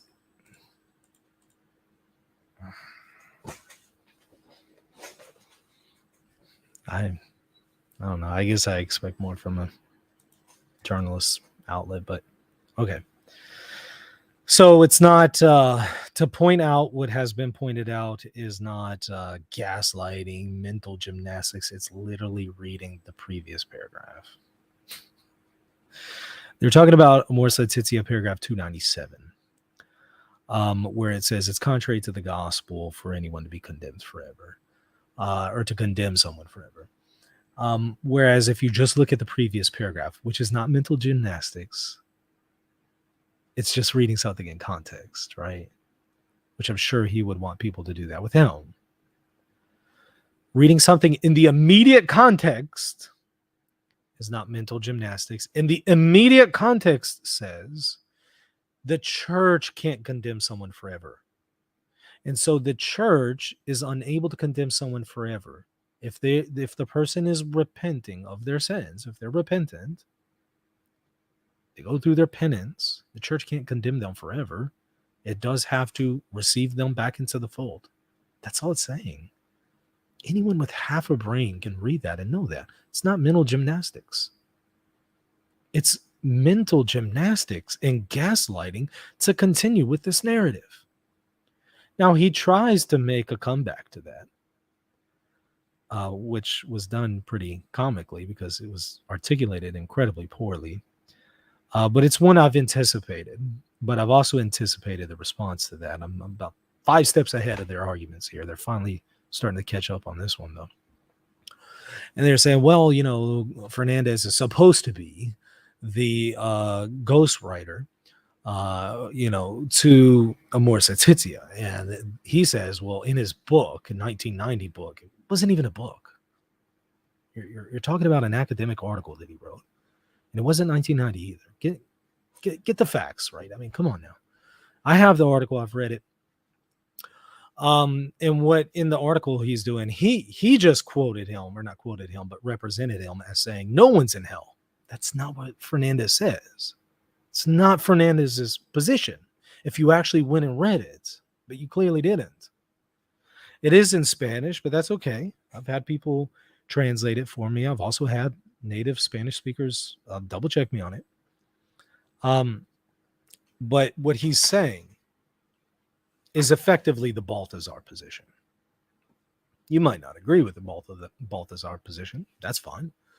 Dr. Declue on his channel a few years ago did a pretty good refutation of Balthazar's position. I mean, so I thought it was really good critique of it. It was a very accurate critique, very fair to it. So if you agree with it, maybe go and check out Declue. But if you don't, you don't have to agree with Fernandez on this issue. But that's what it is. It's the Balthazar view. So he's not saying nobody's in hell. He's saying that we could be hopeful, however, that people will be reconciled. I, again, think there's a very strong critique that Declue has offered, among others, against that notion that we can have this hope. I also don't think it accounts for the fact that the book of Revelation does say that the false prophet will be condemned for all eternity along with Satan. So unless we're taking the view that we're rehabilitating Satan too, I think we have to recognize that according to scripture, the false prophet is going to be in the lake of fire for all eternity. So I don't know how you could be hopeful of every individual when divine revelation literally tells you explicitly he will be tormented day and night for all eternity along with Satan. So unless you're rehabilitating like Jacques Maritain, you're rehabilitating Satan or Origen, you know, in some apokatastasis view or something. Like I don't see how you have to. So yeah, I think that there's some pretty strong critiques of the Dare We Hope stuff out there. So critique it all you want, but it's not the notion that, oh, you know, I just believe in universalism or nobody's in hell. And even if that were, however, the case, like even if, let me just go ahead and take it for granted, even though I've just contested it with the actual facts, which he doesn't seem to be aware of, even though I'm contesting it, let's just go ahead and take him at his word for a moment, and just say, okay, let's say Fernandez actually believes that, you know, hell is going to be empty and nobody will be in the lake of fire for all eternity, even though that's not what Fernandez says. Let's just pretend in magical hypothetical land that that's what his view is. Does it prove what they're trying to prove? So because he's a ghostwriter and because allegedly he has that view, that then therefore means that's what paragraph 297 in Amoris Laetitia means? No, it doesn't. You still interpret things according to their immediate context. Immediate context defines that for you. So even if Fernandez held to this view, that's still not what the text says or means, because the immediate context tells you what it means. The immediate context is referring to the church, not to God in his judgment on a soul. So it still doesn't even follow. Moreover, they haven't thought through this very well because they clearly don't know church history. I've pointed this out before, but I'm going to point it out again. Ephesus, our third ecumenical council, the Council of Ephesus, often quotes the heretic Apollinarius. And it doesn't, the fathers thought that it was actually someone else who was the author of these quotes. And in reality, it was the heretic Apollinarius who was the author of these quotes. So our own ecumenical council, the third ecumenical council, is quoting a heretic thinking it's someone else. And they're taking the teaching of this heretic and they're using it to substantiate the position of the Council of Ephesus. You can see on the surface how that might be problematic, right? An ecumenical council teaching a doctrine and citing a heretic to substantiate its position, not knowing that they're actually citing a heretic because it's misattributed to someone else. Does that pose any real significant problems with the conclusions of Ephesus? No. Because if you look at those Apollinarian quotes, they could be interpreted in an Orthodox sense, and the Council of Ephesus was interpreting them in the Orthodox sense, not in the heretical sense that Apollinarius had whenever he wrote those things. And thus their conclusion is still Orthodox, and we don't say it's heretical. So if they were consistent here and they say that, well, you know, the view of this person who actually ended up getting their view into this document or wrote the text, I'm somehow bound to their view and not what the text itself says or what the fathers meant or what the promulgator meant. If I'm bound to what they believe, as they're suggesting in the case of Fernandez, which hasn't even been substantiated, how much more does that apply to Ephesus? Are we now bound to an Apollinarian interpretation of Ephesus? A heretical interpretation? You haven't thought through this, have you? You haven't seen how this comes back to bite you. Another analogy is Cloitgen, who was literally condemned as a heretic. Yes, Coigan. At the First Vatican Council, he was a participant, not a participant. He had an impact on the First Vatican Council. He wasn't a bishop, so he's not a participant in that sense. But his ecclesiology was very prominent at Vatican I. And he was the ghostwriter for the first draft of a papal encyclical by Pius IX. Pius IX rehabilitated him, even though he was condemned as a heretic. Pius IX rehabilitated him, used him with Vatican I. His ecclesiology features prominently there, and actually used him for an encyclical on Catholic philosophy. He wrote the first draft for a papal encyclical. So here we kind of have another parallel. Am I somehow bound to some whack view of Coigan because of this? No. I'm bound to the interpretation and meaning that the promulgator intended, and that is Pope Pius IX or Vatican I. Not necessarily everything that this other person believed. And I can start to give you parallel after parallel after parallel in church history, to where once we pull on this string and it starts to unravel, you're going to then find out, if you carry this to its conclusion, you got to throw away the ecumenical councils. You got to throw away a lot of these papal documents. They haven't thought through this yet. And so what this does is the argument that you just heard from John Henry Westen, it scores some points with the ignorant. It scores some points with the people who don't know church history. It scores points with them. They think, oh yeah, that's a slam dunk. It scored points with Ralph Martin, frankly, who repeated this exact same view. It scores points with people like that who might not be aware of some of these other cases in church history and might not be aware of how, well, when you start to go down that route, it actually comes back to bite you over here. It scores points with those people. It doesn't work with people who are deep in church history, who have already seen parallels to this and are thinking more critically and without this hermeneutic of suspicion that they're engaging in. It doesn't score any points with them. Let's go on to the 39-minute mark. And let's see what they have to say. 39 minutes, 40 seconds. Yeah, right about there. Okay. Share my screen. Between two popes. But then what? Who's going to elect whom? The longest period we've ever had in the church with no pope in between two popes was, I believe, 2 years and 9 months. We haven't hit that yet. Ratzinger died in December of last year, so we're coming up to a year.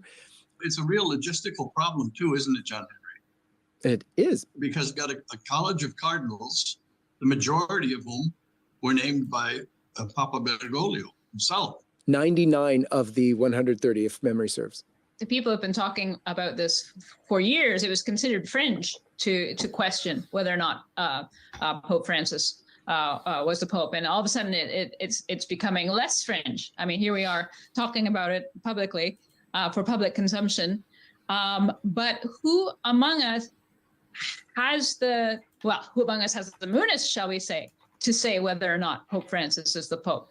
I understand that, well, people will argue this on three heads. They'll argue it they'll say, okay, the resignation wasn't valid, and therefore Pope Francis isn't Pope. Or there was collusion in the election of Pope Francis, and therefore Pope Francis isn't the Pope. Or Pope Francis isn't the Pope because he said heretical things, and therefore Pope Francis is the Pope. But I can't say that, because in canon law, and if I remember this correctly, canon law 194, Article 2, one who holds office in the church does not lose his office until it's declared that he's lost his office, right? So, and who declares it? Well, the church declares it. But what do we mean? The church declares it. Who? I honestly don't know. And I'm not saying that Pope Francis is one, because it is not up to me to say. I am a laywoman. I have an MDiv, and I have an MDiv, and it's beyond my pay grade to say that Pope Francis is not the Pope, or that Pope Francis is an anti-Pope. And I can't think of a situation in which there was an anti-Pope when there wasn't another person claiming to be Pope. So it would seem that all the cardinals and almost all the bishops all agree that Pope Francis is the Pope. They are all acting as if Pope Francis is the Pope. I can only assume that Pope Francis is the Pope and remains the Pope until someone who has the authority, and frankly, John Henry, I cannot think who that would be except the next Pope. Bingo! Ding, ding, ding, ding! Yay! We finally got there after 3 minutes. Golly. That was insufferable. She's actually right in the last part. Finally, we got there. The only one who could declare that would be a sitting pope. So it would be a sitting pope judging a predecessor pope. Nobody can sit in judgment of the first see. So no reigning pope can be judged like that. And to determine if somebody is a reigning pope like that, there is nothing. There is no mechanism in the church. There is nothing that can say, yeah, they're an anti-pope. They're not really the pope. There's nothing like that in Catholic authority, for better or worse. Some have suggested an imperfect ecumenical council could do this, or the College of Cardinals, but in reality, those are just mere opinions. So for somebody who doesn't agree with those opinions, that's not going to work for them. Any judgment that they would allegedly issue, that's not going to work for the people who don't hold to the view that they have the authority to do that. So it would just cause a schism and cause more division to even attempt to do that. And so, yeah, okay, we finally got something right here. She's right. Only a pope could do that, but that would mean a future pope would have to analyze this pontificate. And let me just be frank. If you're holding out for that, first of all, that's not going to happen in your lifetime. That's not going to happen in your lifetime unless something wild happens. That's not going to happen. Number two, look, anytime we've done this in history, it turned out to be a miserable failure. Just think the cadavers in it, right? The whole scandal with that. And anytime one pope tries to go and scrub the acts of another pope and judge another pope, like Leo II judging Honorius, it's a disaster every single time. It's a disaster. Because, for instance, Honorius wasn't a heretic. I have a whole video showing that is the case. And one of his successors actually defended Honorius, showing that. And the Sixth Ecumenical Council, ironically, the very council that later on in its session condemned Honorius in conjunction with the Pope, so it's a sitting Pope judging him in conjunction with his brother bishops, that same one actually agreed with Agatho, Pope Agatho, who said all of his predecessors, which includes Honorius, were free from all heresies. It's the same council. So is there a contradiction with council? Well, I actually have a whole video exploring that. I don't think that there is, but they did misjudge Honorius. So anytime we have this idea of some later pope trying to come back and evaluating, it's always a failure. It always ends up making us look bad, really bad, trying to go and scrub the acts of a previous pope, and then a later pope has to come and scrub his acts and restore the other one. Like, again, the cadaver synod and the whole thing that happened there, it was just chaos. So this idea might theoretically sound nice. Well, maybe some pope is going to come back and just kind of scrub the acts of Pope Francis or declare him an anti-pope. First of all, it's incredibly unlikely to ever happen. You can already know with moral certitude that he's not the anti-pope, so no pope is ever going to say that. And they're definitely not going to scrub his acts. I think we've already learned from that mistake of popes going back and judging their predecessors like that. Hopefully we've learned from that mistake. Again, it's a miserable failure every time. And I could give other examples. It just causes it causes more confusion than the original confusion they're trying to resolve every single time. It just causes more confusion. Not a good idea. But let's go over this question. We established that only a sitting pope could judge the question. Due to the peaceful and universal acceptance view, we would have to say that no successor pope is going to say Pope Francis is an anti-pope, because it is already established that he is the pope because of peaceful and universal acceptance. So any future pope is going to know that, and therefore is not going to say he's an anti-pope. So you can already know the future judgments of any pope who would dare to speak on this, which I don't think any pope is going to in the future. But I don't know the future. Maybe some will. But I can tell you and anticipate what their judgment is going to be in the same way that you can anticipate what a pope is going to rule on with the Immaculate Conception prior to the dogma of the Immaculate Conception being defined. You can already kind of know here's what they're going to say because it's part of the ordinary and universal magisterium. There's enough to already know and anticipate what that judgment of the pope will be. Likewise, there's already enough to know here that Pope Francis is the Pope, to know what a future Pope would say if he even tries to evaluate the question. What's more likely to happen?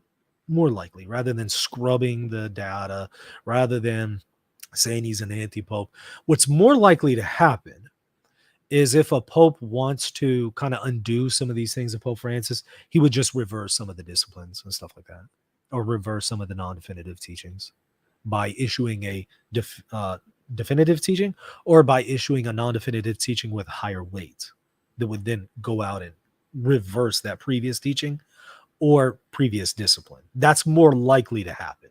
He would just simply reverse it rather than trying to scrub the acts, nullify the whole thing, declare him an anti-pope. Stop fantasizing. It's not going to happen. Let's also briefly talk about what we find here at the 45-minute mark. They're going to talk about papal elections and a lot of the same misinformation that promoted benevacantism, the idea that Benedict was Pope and not Pope Francis, is going to kind of be repeated here. I've treated those at length already. Not going to reinvent the wheel. Maybe go and watch those videos if you want to see more. But they're going to deal very briefly and poorly and superficially right now with Universi Dominici Gregis, which is the apostolic document that deals with the election of a Roman pontiff. And they're once again going to repeat the same errors that have been answered and refuted a million times over. It's like a lot of these people are just, it's like they're a tape recorder over and over and over. They just repeat the same message over and over, and they're not listening to their, to criticisms that's out there. They're just not paying attention. They're not listening. Just continue to play the same tune over and over and over. It's like James White listening to his critiques on Catholicism. It's just same thing over and over and over, not really listening to critiques that much, just repeat the same formula over and over and over. It's just, I need you to stop. I need you to reboot. Let's start over. And now let's start to take in some new data. Let's listen to the criticism. Let's listen to the feedback. And let's maybe reformulate our positions. I need you to do that. But unfortunately, they haven't done that yet. So let's briefly look at what they say with Universi Dominici Gregis, and I'll refute it again for probably the sixth time. Let's see. At the 45-minute, 30-second mark, John Henry Westen presents this. Okay, so let me share my screen, and here we are. In 1992, Pope John Paul II issued a constitution on the election of a pope called Universi Dominici Gregis. And in there, he sets out very clearly, that's what you were talking about before, Father, about you can't make these pacts and agreements and things like this. But this was after the time, you mentioned John the 23rd had this problem, but at the time of John the 23rd, and the time that we were talking about earlier popes, where there's all sorts of machinations with regard to gaining the papacy, the Constitution wasn't written yet. The Constitution by John Paul II on the election of the Pope. And Universi Dominici Gregis, if you read it, sets out all these rules. And then it says something very interesting, and I'm going to read it just so that I get it accurately, because it's a very controversial thing to say. It says, should the election take place in a way other than that prescribed in the present constitution, or should the conditions laid down here not be observed, the election, and it's all about papal elections, by the way, the election is for this very reason null and void, without any need for a declaration on the matter. Consequently, it confers no right on the one elected. These are very, very confusing things. The funny part is I'm not disagreeing with you either, because I honestly don't know. I, as everybody knows, call Pope Francis, call him the Holy Father, but that's because I don't know, and I feel I'm erring on the side of caution. Golly, I wish he erred on the side of caution and not condemning the Pope of teaching heresy. He didn't err on the side of caution there. He didn't err on the side of caution with the Pachamama issue. I mean, I could start to name a whole litany of things he didn't err on the side of caution. So why err on the side of caution now? I mean, gosh. Okay. Well, this is, again, kind of the blind leading the blind. This is kind of what happens whenever you put all these documents, magisterial documents out, put all these things available for everyone. Anyone and everyone can read them and have an opinion on them, even if they're not qualified. This is kind of what happens. It's kind of like whenever, anyone and everyone can open up the Bible. All these Protestants open up the Bible and then start to read it and come up with their own interpretations and then come up with wacky doctrines and then start to judge the Catholic Church and say the church is wrong because here's my interpretation of this scripture. And that's kind of what's going on here. Let me, however, deal directly with the argument once again. First of all, he said it was written in 1992. No, it was not. It was written in 1998, but that's still kind of a trivial point. So what, but I mean, it's just kind of a pattern, however, of not getting the facts straight. I see that over and over and over. I totally get somebody will mess up and slip up here and there, but I'm just seeing habitually him not getting dates and facts straight, just constantly. I'm seeing that as a habitual problem, and I think that's indicative of a deeper issue. So let me share my screen, and let's briefly look at the document. So here's the argument that you just saw. If you look at paragraph 76, that's what he just read from. And the argument basically is, look, if any of the conditions laid down here in this document are violated, the election is null and void. And then they'll argue, well, one of the conditions is that there's no cardinals conspiring to elect a certain pope. And then they'll argue, well, the St. Gallen Mafia did just that with Pope Francis, and he may have been involved. Therefore, according to this document, election is null and void. That's the document that they will appeal to. And this is the argument that you can hear popularized by Patrick Coffin, which, again, I've responded to. But let me just briefly do it here. I've already addressed the issue of the St. Gallen Mafia, so the premises aren't even true. They blew that thing way out of proportion, but let's just go ahead and say that it was true. Again, hypothetical magic land, unicorn land where things aren't actually real, but we're just going to pretend that they are. We'll just pretend that the St. Gallen Mafia thing happened. Well, that doesn't even matter, because if you notice, this that he just read from you is paragraph 76, right? Should the election take place in a way other than that prescribed in the present Constitution? Or should the conditions laid down here not be observed? What are the prescriptions? What are the things prescribed here? What are the conditions that are not observed here? He says the election is for this very reason null and void. What are what is the prescriptions here? What are the conditions laid down? He doesn't tell you. He assumes that it's actually the context about, the cardinals not conspiring to elect somebody. He just assumes that. But paragraph 76 is preceded by all of those conditions, which are right here. And they are conditions about ballots and how the ballots are counted. The voting procedures. That is what this section is referring to. The election procedure, the ballots. Those are the things that are prescribed. Those are the conditions that paragraph 76 is talking about. You just have to read the context. What are the conditions? The ones that just came before paragraph 76. Now, where do they get this notion about cardinals conspiring? Not paragraph 76 and not anything prior to that, actually after that, paragraph 81. The cardinal electors shall further abstain from any form of pact, agreement, promise, or other commitment of any kind which could oblige them to give or deny their vote to a person or persons. If this were in fact done, even under oath, I decree that such a commitment shall be null and void, and that no one shall be bound to observe it. The commitment is null and void. Commitment, not the election. The commitment is null and void. And he imposes an automatic excommunication on them. And you say, well, see, they can't actually vote. Actually, as canon lawyers have well demonstrated, Ed Peters being one of them, someone who is a cardinal who has been automatically excommunicated could still vote in a cardinal in a papal election. They could validly vote, but they're voting illicitly. So it's illicit because they're automatically excommunicated, but it is still valid.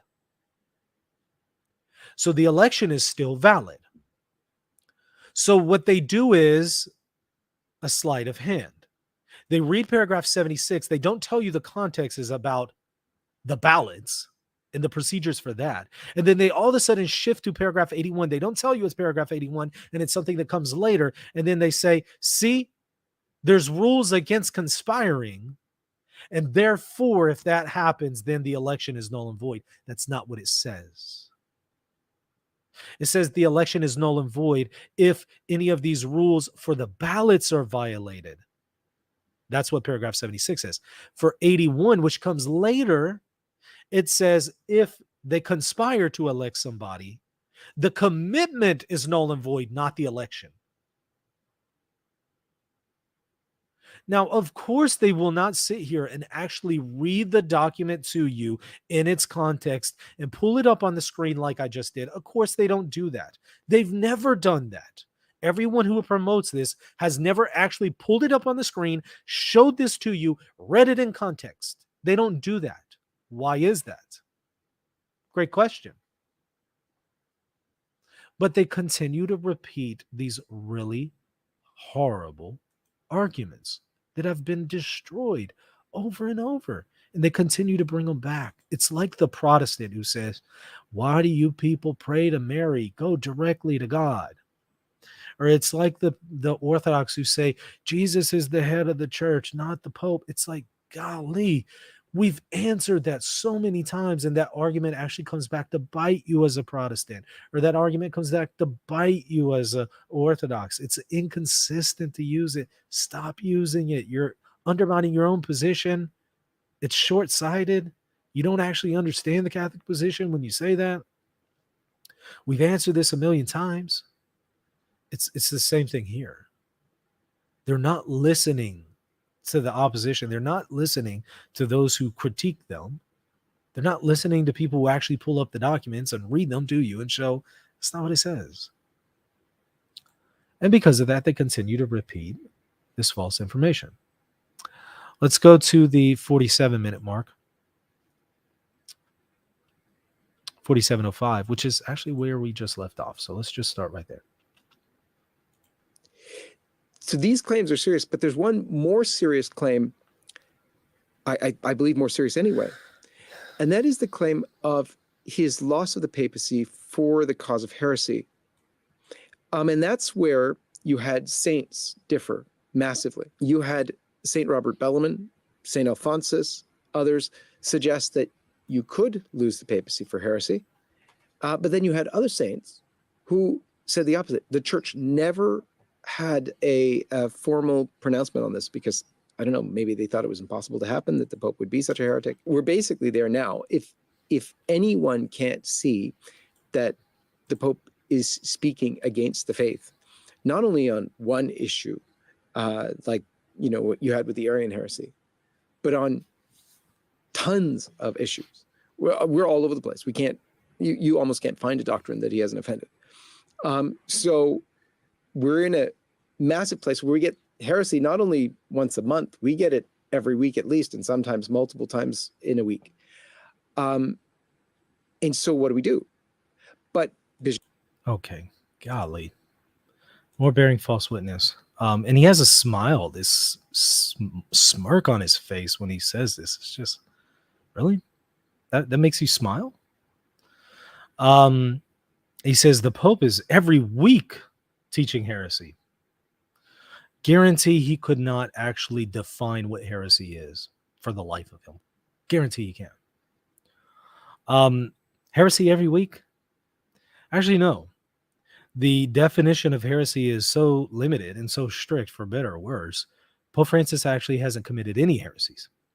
It's a very strict definition that the Code of Canon Law has for it. The definition, quoting off memory here, is going to be somebody who post-baptism, so after the fact that they've been baptized, obstinately, so not flippantly or unknowingly, obstinately denies a dogma of the church or something that is taught with divine and Catholic faith, or obstinately doubts it. That's the definition for heresy that the Code of Canon Law gives, which is pretty limited in nature. Historically, we've actually kind of had a broader definition of heresy, but now we've become pretty specific with what it means. And so according to that definition, no, Pope Francis hasn't actually taught anything heretical, let alone something every week. Name one. Well, he put forward Desiderio Desideravi, which again, Bishop Strickland signed, Schneider signed, Father Gerald Murray signed, all accusing the papal magisterium of teaching heresy. They all signed this document saying that in Desiderio Desideravi, Pope Francis teaches contrary to the dogma of the Council of Trent on communion, which is false. I did a whole show treating it and showing that's not the case. So when you're really pressing them for an answer, okay, well, where's the heresy? And you look at the specific cases, it's not heresy. It's just that you don't understand what the Pope is saying, or you don't understand what the definition of heresy is. But golly, the arrogance of somebody to come on YouTube and publicly accuse the Pope of every other week with a smile on his face. Not a week goes by without him contradicting the deposit of faith. The arrogance of somebody to come on social media and say such horrible things and false things. The irony is, this is not Catholic. This is not traditional. What is traditional is to recognize the first see is judged by no one, Canon 1404. It's also the Eighth Ecumenical Council. Pope Symmachus and his whole dispute over his election, the Symmachian dispute, if you will, the Roman Synod of 502 made it very clear. First see is judged by no one. That's the fruit of that whole controversy. Pope St. Gelasius, very explicit. First see is judged by no one. St. Abbess of Vienna, first see is judged by no one. The Eastern Saint, Ennodius of Pavia, first see is judged by no one. Our Eighth Ecumenical Council, 869 to 870. Canon 21. The first see is not to be rashly judged. And what did they mean by that in the context? Go and read the 7th session of the Acts of the Council, and you'll see Photius, who attempted to do this, Patriarch of Constantinople, anathematized for it. Dioscorus of Alexandria, Patriarch of Alexandria, anathematized for it. He tried to do that in 450. The only one who can judge the Holy See is a present reigning pope judging a predecessor.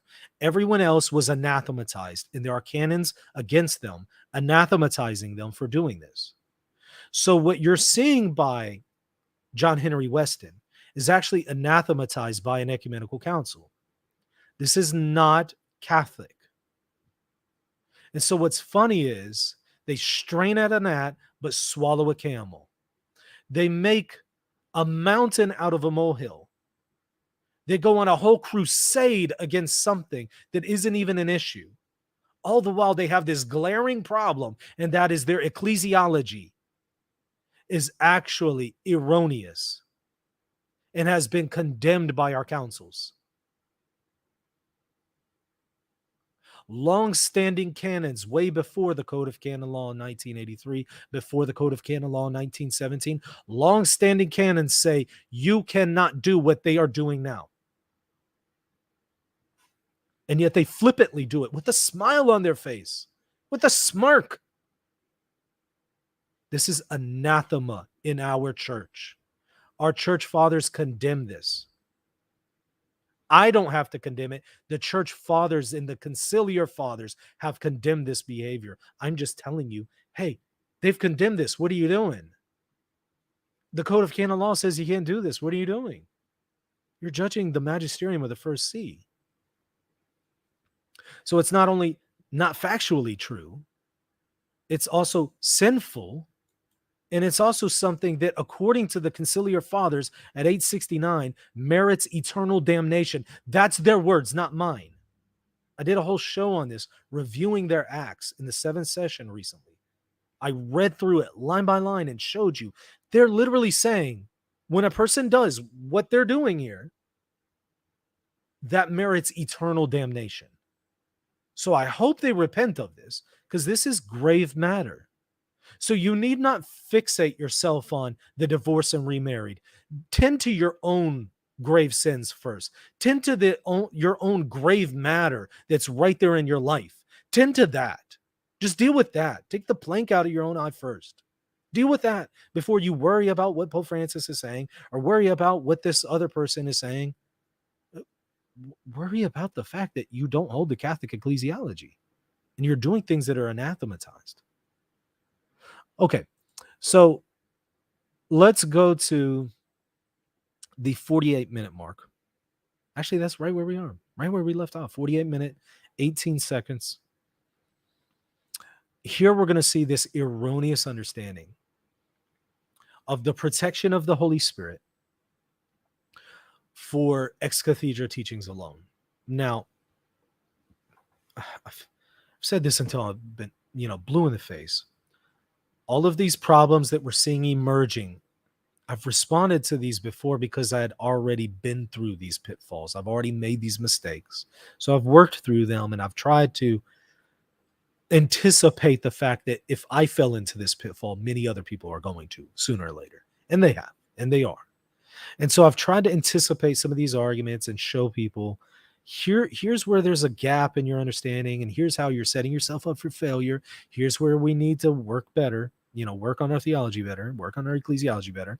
Because if you don't, you have this huge gap in your knowledge, huge gap in your ecclesiology. It's only a matter of time before you fall into that hole.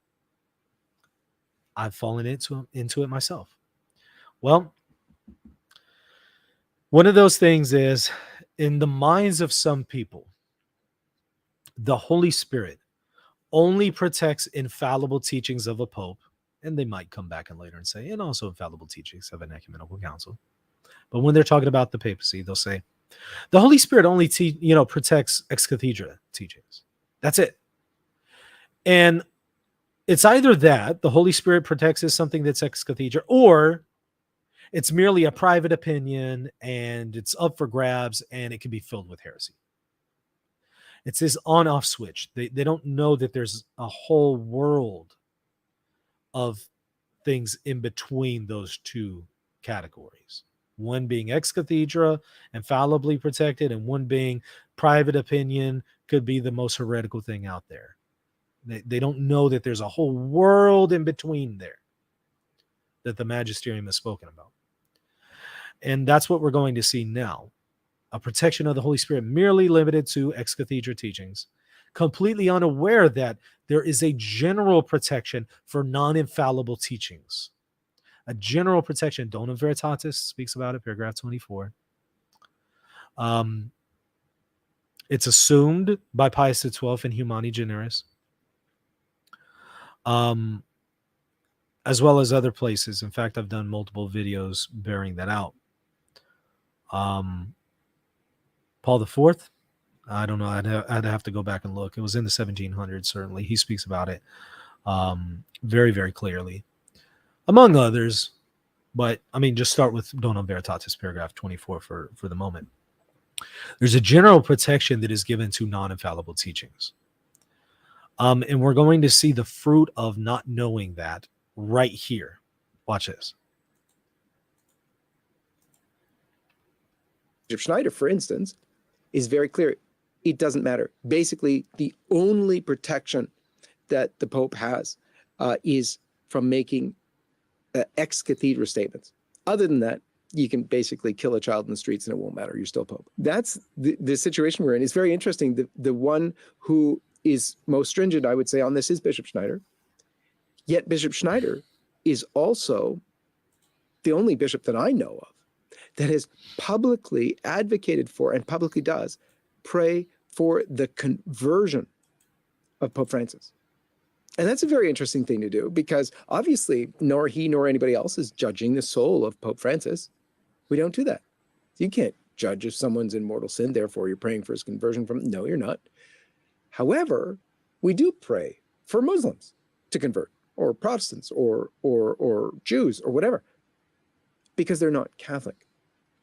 So what does it mean then to pray, as Bishop Schneider did, for the conversion of Pope Francis? We also pray for fallen away Catholics to come back to the faith, don't we? Mm-hmm. We do And indeed. yes, we pray for a lot of people. I pray for the Pope daily, and I pray for his conversion. I really do. Golly, the arrogance of these people. Once again, the arrogance. Okay, so again, here we're seeing the fruit of this massive gap in their ecclesiology expressed by Henry Westen appealing to Bishop Schneider, the same Bishop Schneider who has judged the first see contrary to the canons, contrary to the faith of the fathers. That Bishop Schneider, however great he might be elsewhere, however traditional he might seem elsewhere, it's the same Bishop Schneider who has accused the papal magisterium of heresy and desiderio desideravi. That same Schneider. Again, what is anathematized by our forefathers, these guys are doing. What merits eternal condemnation according to the conciliar fathers, these guys are doing. So just keep that in mind whenever we speak of them. Now, so appealing to them, to me, isn't very impressive. But moreover, this notion that, hey, unless it's ex cathedra, there's just no protection. You can kill a child in the street. No, you're missing this entire category of non-definitive teachings whose propositions might not be protected under infallibility, hence why we call them non-definitive in nature, but they're theologically safe. So that if you were to assent to that error, it would not be soul destroying.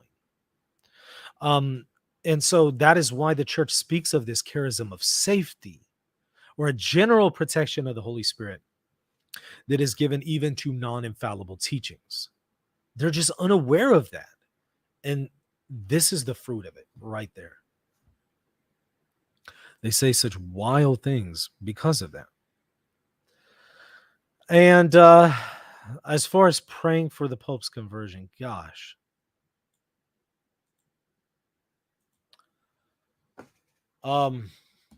Again, do they actually believe? Do they actually believe Pastor Eternus, chapter 4, paragraph 6 and 7? No. No, it's clear they don't. I don't think they're aware of it. I don't think that they could tell you what those paragraphs actually say. I don't think they could. I think they need to go and refresh their memory here, rework through that, and then read that section again in light of Gasser's Relatio, which gives interpretive authority to the document, and you'll just see, okay, we're out of bounds here. We're way out of bounds. And it's not just that they're judging Pope Francis as a private individual. Popes can be sinners. We've had that, obviously. We've had popes in mortal sin before. They're not just merely judging Pope Francis as a private individual. They're judging his magisterium. It's the same people who would judge him and say he's teaching heresy. Lifesite News puts out the document, signed by Strickland, signed by Vigano, Gerald Murray, Altman, and so on, accusing the papacy of teaching heresy. I'm going to continue to repeat that almost every single stream, almost every single show. I'm going to continue to repeat that until people actually engage that, because almost nobody seems to be aware of it. Nobody's talking about it. Nobody bats an eye.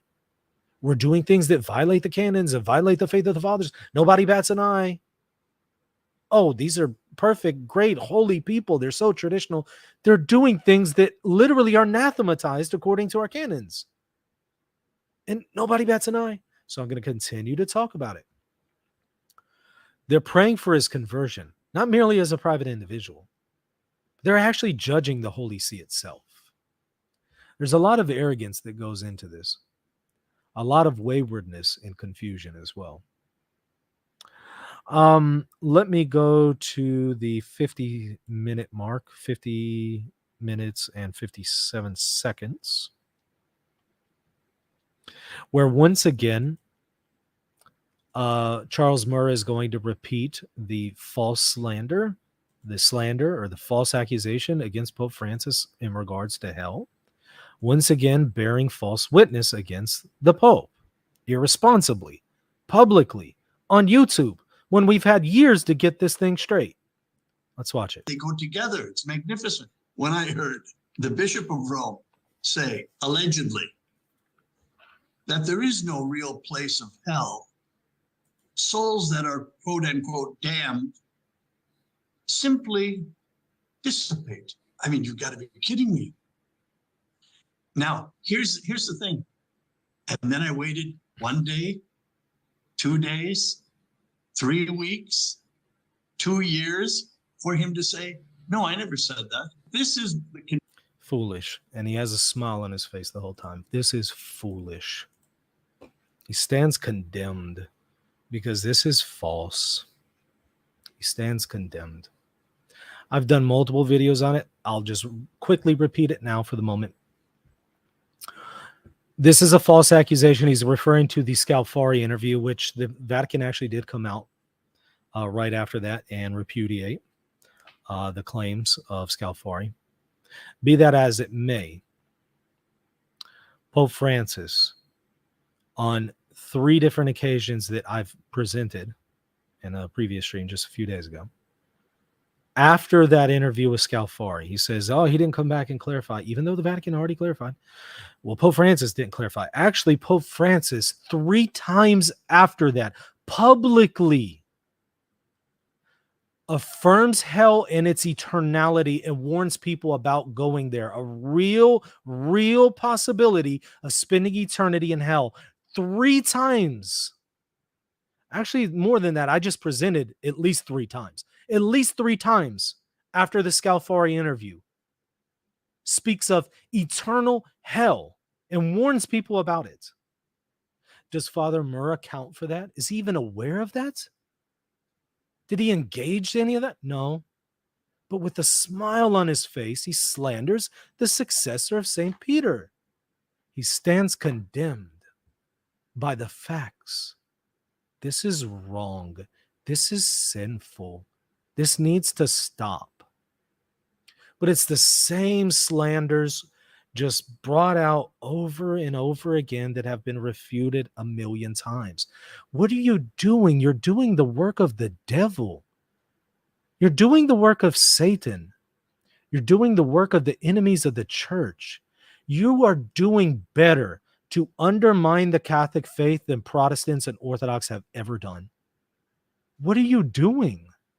This is not winning anybody to the truth and winning anyone to Christ. This is pushing people away because we are bearing false witness against the successor of St. Peter. And people watch this, unsuspecting people watch this, not knowing the facts, trusting that a man in a clerical collar knows what he's talking about. And they see this and they say, yeah, I'm not becoming Catholic. Why would I follow this guy? From what they're describing, this guy's demonic. He hates me. He hates the truth. He hates the faith. Why would I ever become a member of this? You're doing the work of Satan. What is wrong with you? When is this going to stop? And when is this going to be called out? What's so funny, however, in the next part, ironically, We're about to see John Henry Westen saying we shouldn't condemn those who hold the different views on the papacy. Let's not condemn them.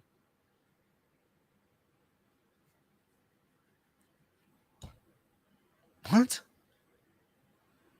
You do that every day. You condemn Pope Francis literally every single day. What? How do you not see this? You're constantly condemning Pope Francis, but then all of a sudden you want to bring in this ecumenical spirit of tolerance and love towards people who are sedevacantists. What's that about? Watch this part. It's just like, how do you not see this glaring problem? All right, let's go to the 103-minute mark. It's a sight to behold. 103:30. Here it is. Share my screen.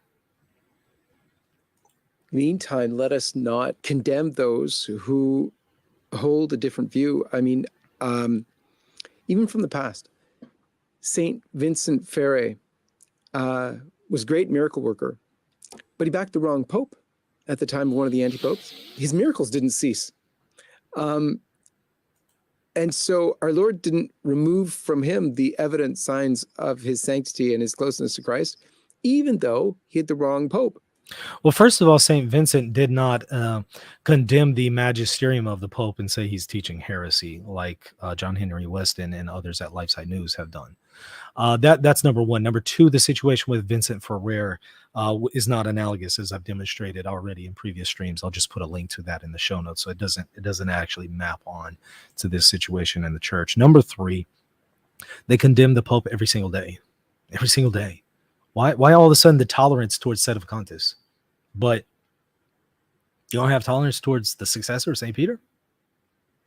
You want to say, well, somebody who's denying that Pope Francis is the Pope, well, I might not agree with them, well, but, let's be nice here, let's just be charitable, ecumenical, blah, blah, blah, blah, blah.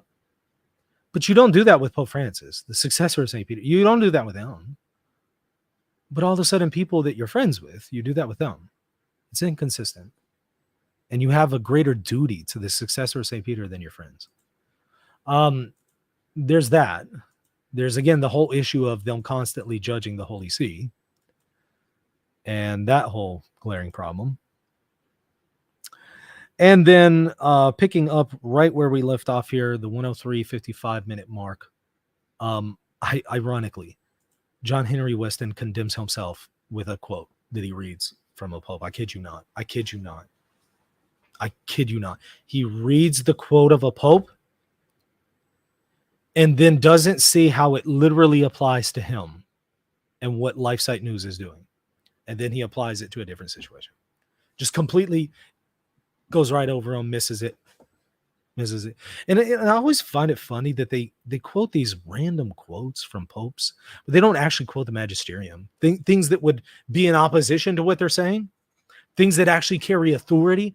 They don't quote those. They'll just give you these random non-authoritative quotes, random non-authoritative, non-magisterial quotes. They'll appeal to those, but then ignore the authoritative magisterial quotes. They just, okay.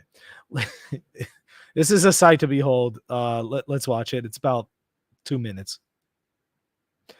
Share my screen. So when we hear of people saying, if you're on one side, either that Pope Francis is not Pope or that he is Pope, we have to remember the church has not formally pronounced on this idea of can a Pope lose the papacy for heresy?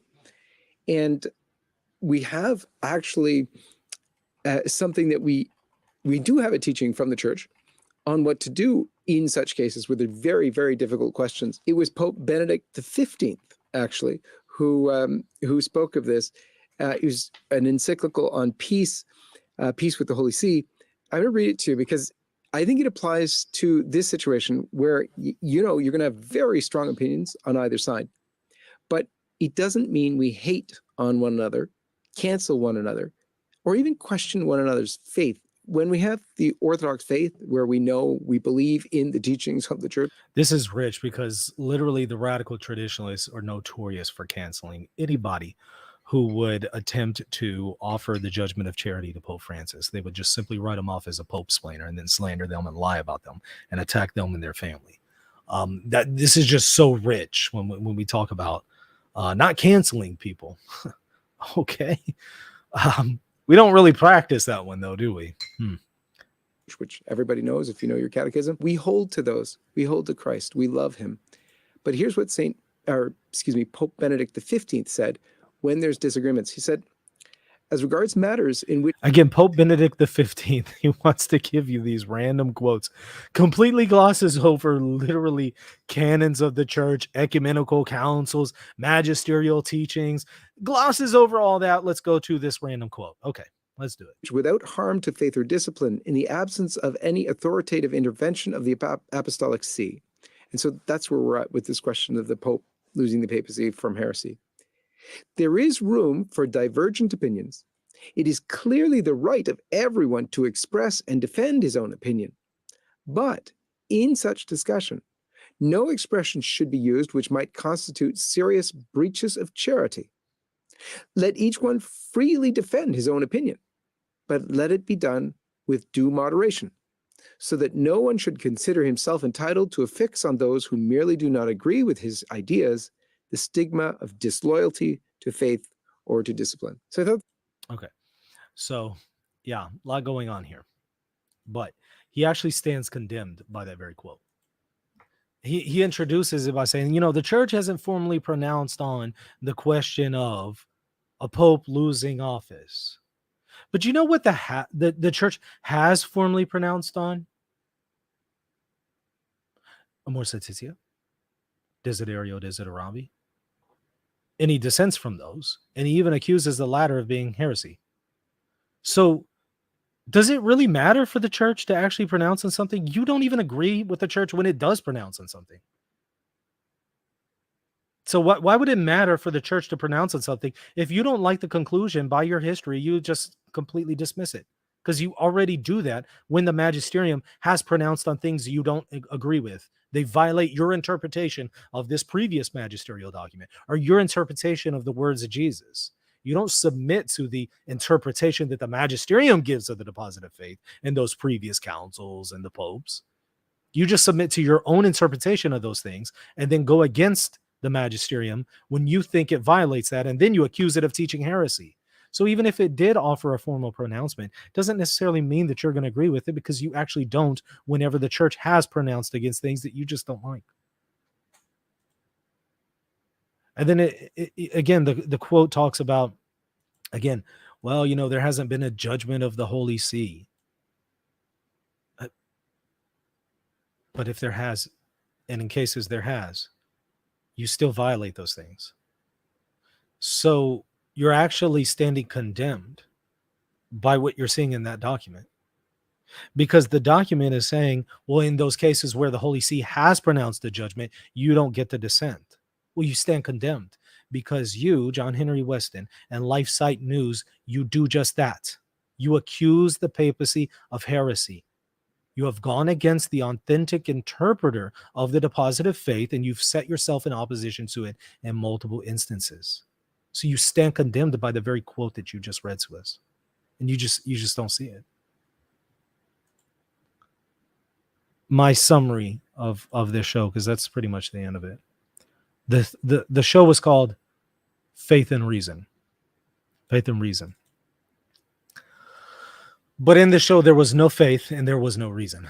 There certainly wasn't faith in the Catholic tradition on the question of judging the Holy See. No faith there. And there certainly wasn't reason, because there were all kinds of false arguments brought out that have been thoroughly refuted. And there was very little critical thinking going on there. So there was neither faith nor reason in this show called Faith and Reason. It's kind of like the Holy Roman Empire. It's neither holy nor Roman nor empire. Well, the show's called Faith and Reason, and there was neither faith or reason. It was the blind leading the blind.